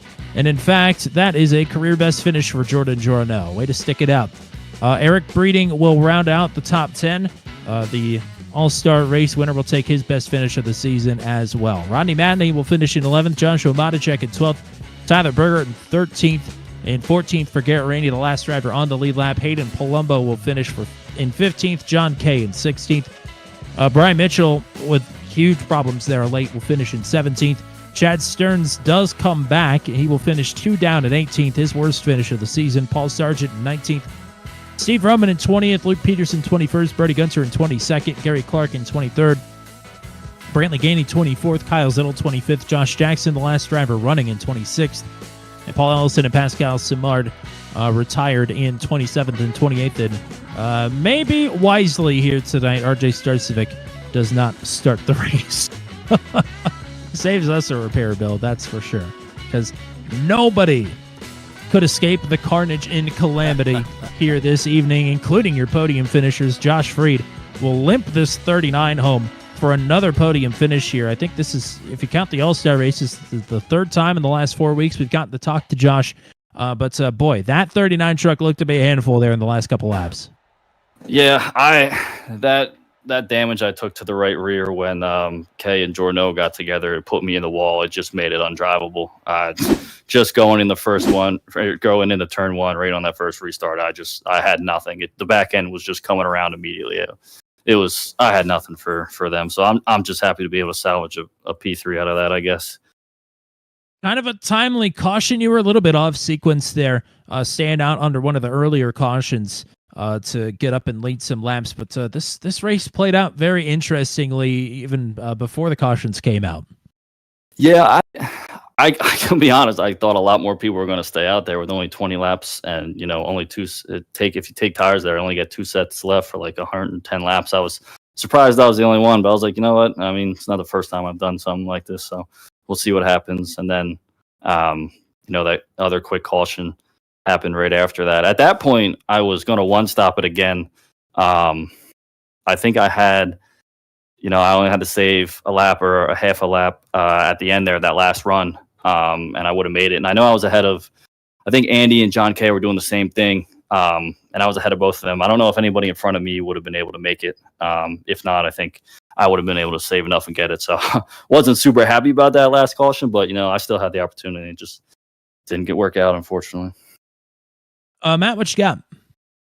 Yeah, well, congrats on a great finish here. I mean, it was a crazy race all around, and strategy-wise, and then, of course, there at the end, just some melees happening, unfortunately. But, I mean, you come out with a P3. You have been stacking up great finishes here throughout the last few weeks. You got to feel great with quite a bit of momentum going into the latter third of the regular season and maybe carry a little bit here into the playoffs as well. Yeah, definitely running well and having some good finishes. Happy about that. I'm focusing too much on getting that win. It's been eating me up with how close I've been recently, and I just focusing on that too much. I guess you guys are right. I got to focus on, just running well, getting up in the points, giving myself a good buffer to make sure we get ready for the playoffs. So, I mean, that's got to be the number one goal. So hopefully one of these days I can pull a win out, but fortunately not tonight. Well, I've got 2 pieces of good news for you. You are running well, and you are putting up some good points numbers here of late. And the other piece of good news that I have is you finished this race on all 4 tires. So that's true. It's got to be some consolation. Big up from last week. That's true. Well, I don't think anybody tested the catch fence here tonight, but we'll save that for another week. Congrats on the P3 here tonight, and let's get some shout-outs before we let you go. Thanks, guys. Just shout out the team. Unfortunately, Zach wasn't able to be here tonight. I know he would have ran well, but he'll be back next week. And Chad had some internet issues, so it's just tough luck all around for us. But you know what? It still came out pretty decent. So, and thank you guys as well in the booth.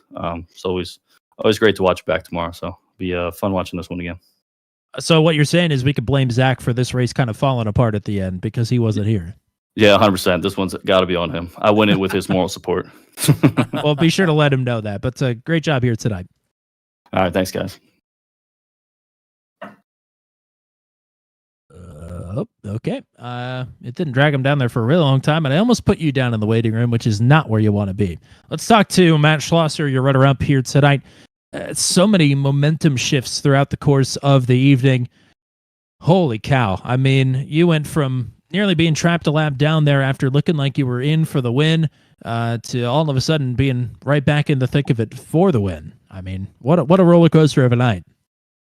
Yeah, I feel like I have no business being here. Like that was insane. Like I went a lap down because of that caution during the pit cycle, and then I was like 10th on older tires and everyone in front.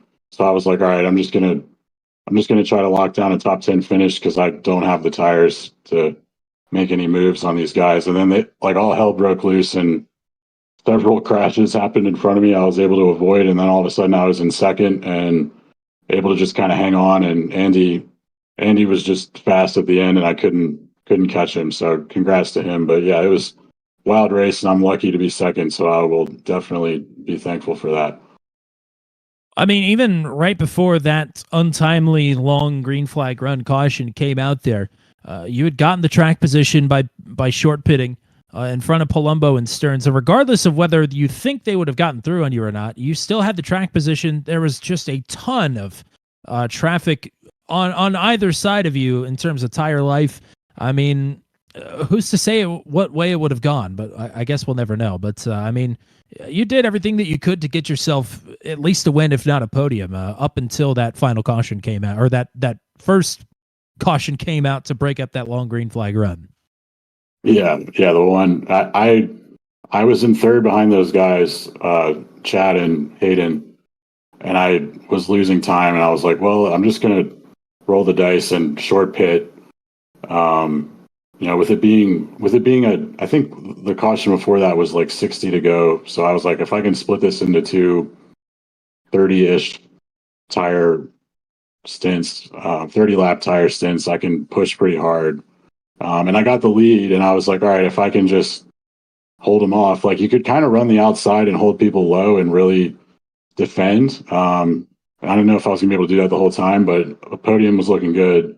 Maybe a win if things went my way, but obviously that caution came out, and then it was just total chaos. But I found my way up here anyway. It was pretty lucky, but I'll take it. It's a lot of fun. Felt like I was playing like Cruising USA or something, dodging wrecks and flying through lap traffic. It was pretty cool. So fun times for sure. It looks like the trucks handled it about as well as they do on Cruising USA as well. Matt, what you got? Yeah, congrats on a good finish here. I mean, you kind of went through your woes and troubles and battles there with Palumbo and Stearns, but I mean, after that caution does come out, you get trapped a lap down. You have to take a wave around there. I mean, you had to be thinking that I guess I'll try and salvage a top 10. That's about kind of all it seemed like you might be able to get. And then, I mean, just a crazy series of events happens, and all of a sudden you find yourself back in the top 3 with a chance to win this thing. I mean, did you like your chances there at the end? Yeah, I mean, at the very end, I was like, I think I've got a shot. I didn't know, to be honest, I wasn't sure how fresh Andy's tires were. And even if they were as good or worse than mine, like he's still very good and fast. So it was going to have my work cut out. And Josh was fast too, but Josh Freed, but he had some damage that kind of slowed him up. But I kind of felt like there was a restart before the final one where if I could have gotten around Austin Holyfield a little quicker because he had damage, but I kind of got stuck and then ended up fourth. So once I was up there, I felt like I had a fair shot to try to get a win. But before that, yeah, I was like, all right, top 10 would be nice after the strategy didn't go my way. But, you can't predict when those cautions are going to come out. I kind of put my money on it going green, but it didn't work out. But then it did work out, so it was kind of weird. But I'll take it.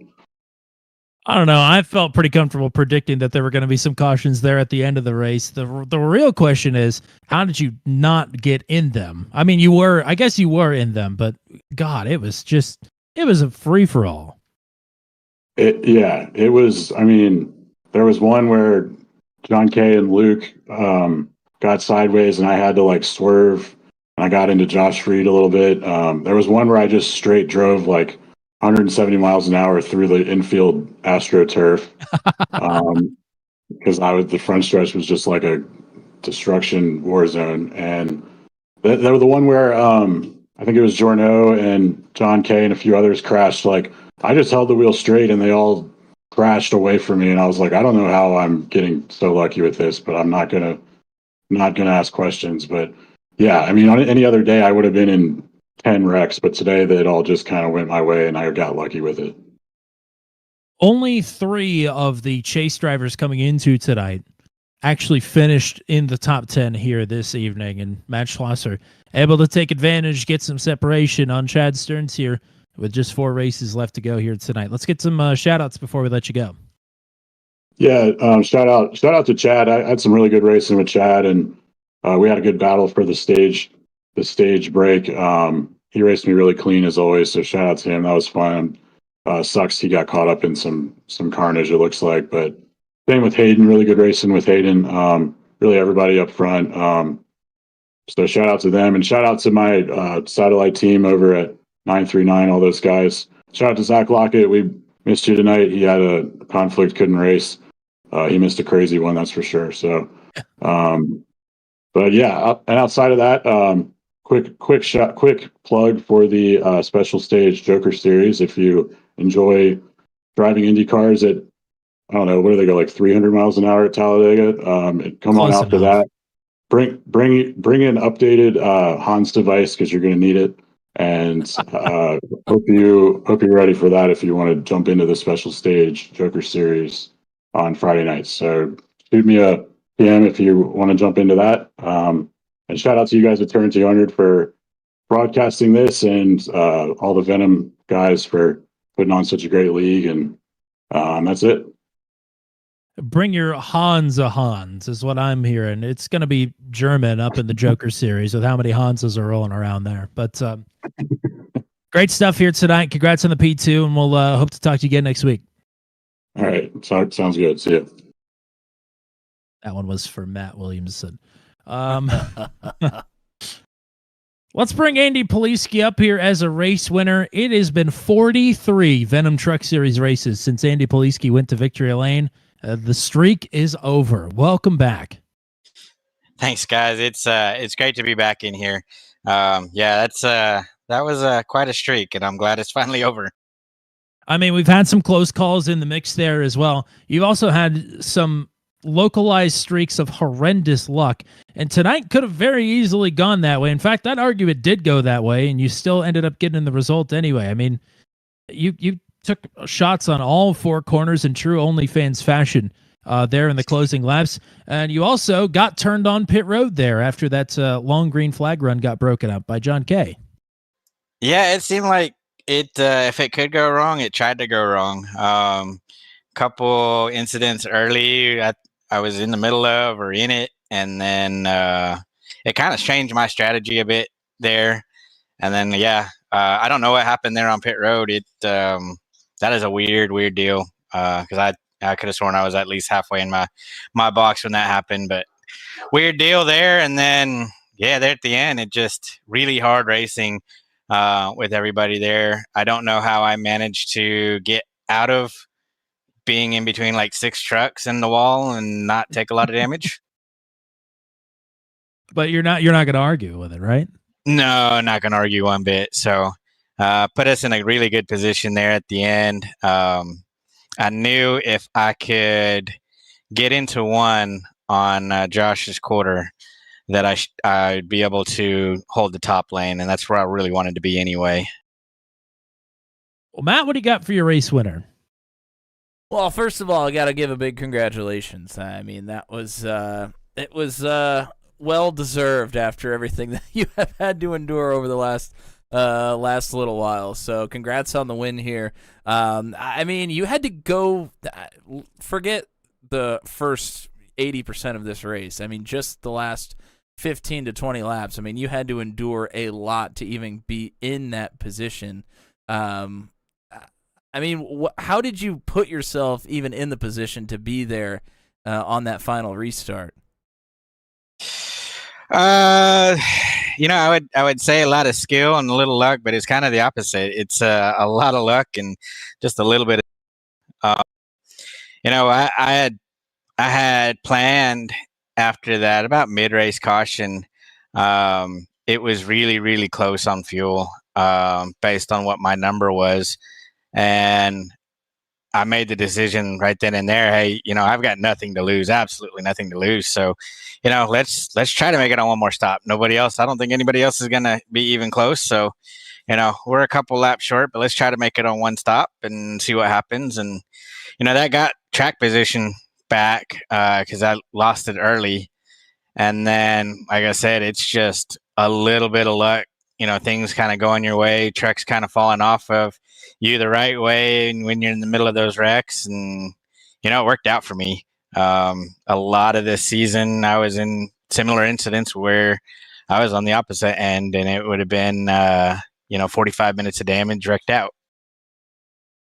And yeah, let's talk about that because I'm a stats guy. Everybody should know that by now. So, and right around the time the joke that broke Guy Tight started to gain traction, ironically enough, you had 227 place finishes in a row.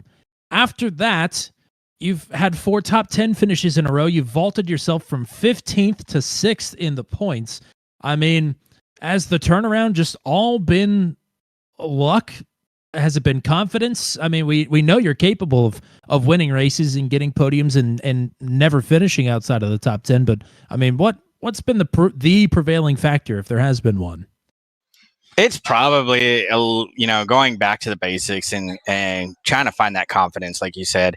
We had a good start at Daytona, and we're 1, 2, 3 at the end, right there, coming to the checkered flag, and we had an incident there that took us out. Still finished top 10, but then it was just a string of bad races, and it does wear on you sometimes. And sometimes you just got to go back and say, you know what, let's just put in the work, put in some laps, go back to the basics, figure out what was working for you before, and get back to that. I made kind of figured out what I would say what I was doing wrong, but I went back and just started turning laps at some tracks and just working on trying to stay clean as much as possible. Not making any big moves or anything, and just trying to finish races. It's kind of worked out. That's kind of what brought me success before, is keep it clean and finish the race, because you got to finish before you can finish first. Well, I don't know if you kept it clean here tonight, but you're going to pull into victory lane here regardless. Well, you're not alone in that. Nobody finished clean here tonight, but you get the win nonetheless. Long overdue, long awaited. Shades of One Hot Night in 1992. Absolutely. The time is yours here, partner. From the top step, anybody you want to thank or shout out, have at it. First, my wife and daughter, they really support me a lot in this stuff. My daughter especially, she really enjoys kind of going back and watching it on YouTube. So shout out to her. We usually try to do a race on or near her birthday. She just turned 10 a couple weeks ago, so this is as close as we could get it. So happy birthday to her. Happy birthday, Abby. My team, again, without their support, sometimes you just want to cower and hide the rest of the season and go from there. But, their support helps, make you want to come back in and week out. Everybody in this league, man, these guys are awesome to race. It doesn't matter if you're racing in the top 5 or top 10 or near the back. Everybody is good. Everybody has their good points. There's not a single person that I would say doesn't belong here. It's hard anywhere on the racetrack. And I can say that because I feel like I've been everywhere in this field this season. And then you guys in the booth, watch back the broadcast every week, and top notch every single week. So you guys do a great job. You showcase everybody in this league. So great work as always. Well, thank you, partner, and we've been looking forward to this one for a while. Getting you back up here as a race winner. Let's do it again here sometime soon. What do you say? Absolutely, and everybody keep going to @BrokeGuyTight. I need some more money for some more trucks. Notifications are going to be off the charts after tonight, I'm sure. Absolutely. Oh boy. Well, go celebrate, go party hard. We'll hope to talk to you again here soon, but congrats on the win here tonight. Yeah, absolutely. Hopefully next week. If you were to ask me before this night started if I would be talking to you guys in the booth, I wouldn't have said it. Charlotte's not necessarily my best track. It's not even probably my top 10 tracks. I feel like I'm better at short tracks. Had Wilkesboro circled. I've always run good there. I'm looking forward to going back there. So let's see if we can go back to back. The North Carolina vibe for Brook Guide Side. Andy Poliski, thanks for the time. Thank you, guys.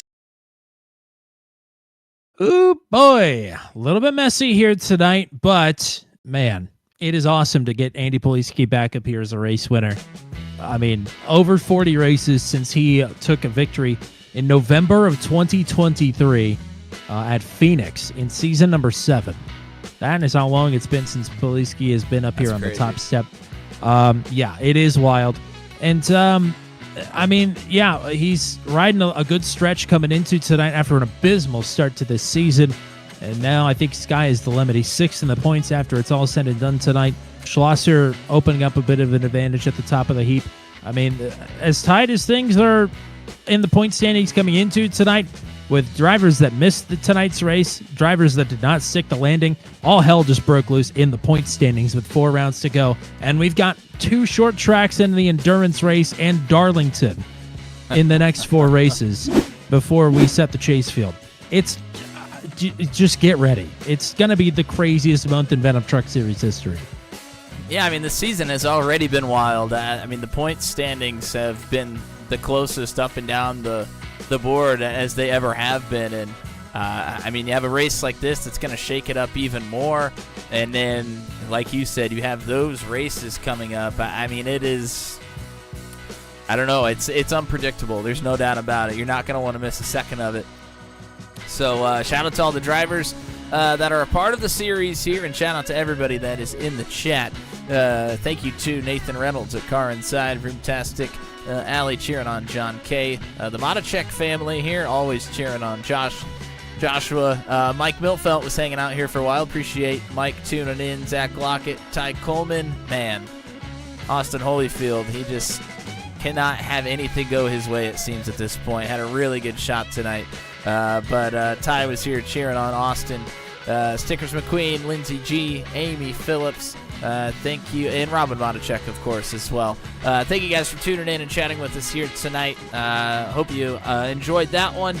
And we got some more streams coming up, and some fun ones at that. Yeah, weird to be disappointed about an 8th place finish. Austin Holyfield keeping his top 10 streak alive. But you can catch us next. How about on Thursday for Texas Motor Speedway, the Max VC and C Home Designs Truck Series. Joshua Motachek and I will have the call for that one. Boy, we got in and out of there last Thursday at The Rock in under an hour, the whole stream. That was wild. But we'll see what Texas has for us Thursday night, 9:30 p.m. Eastern time for that one. And that will bring us all the way back around to next Tuesday. Little stream, a light stream load for now anyway.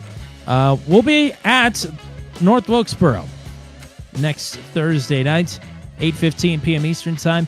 And listen to this stretch to the finish here. North Wilkesboro next week. The week after that is Darlington.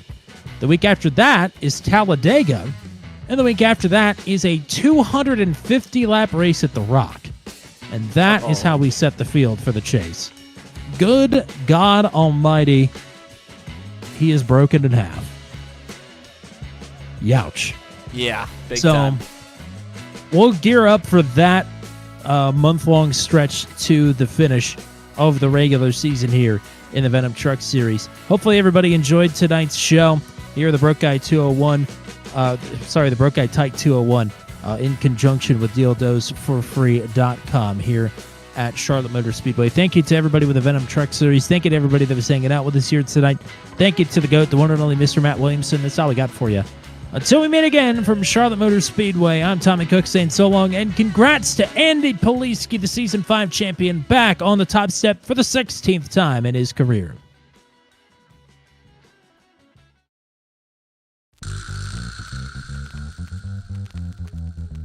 This has been a live broadcast on Turn 200. Be sure to hit subscribe and hit the bell to get notified of when we go live next. Thank you very much for joining us, and we'll see you again soon.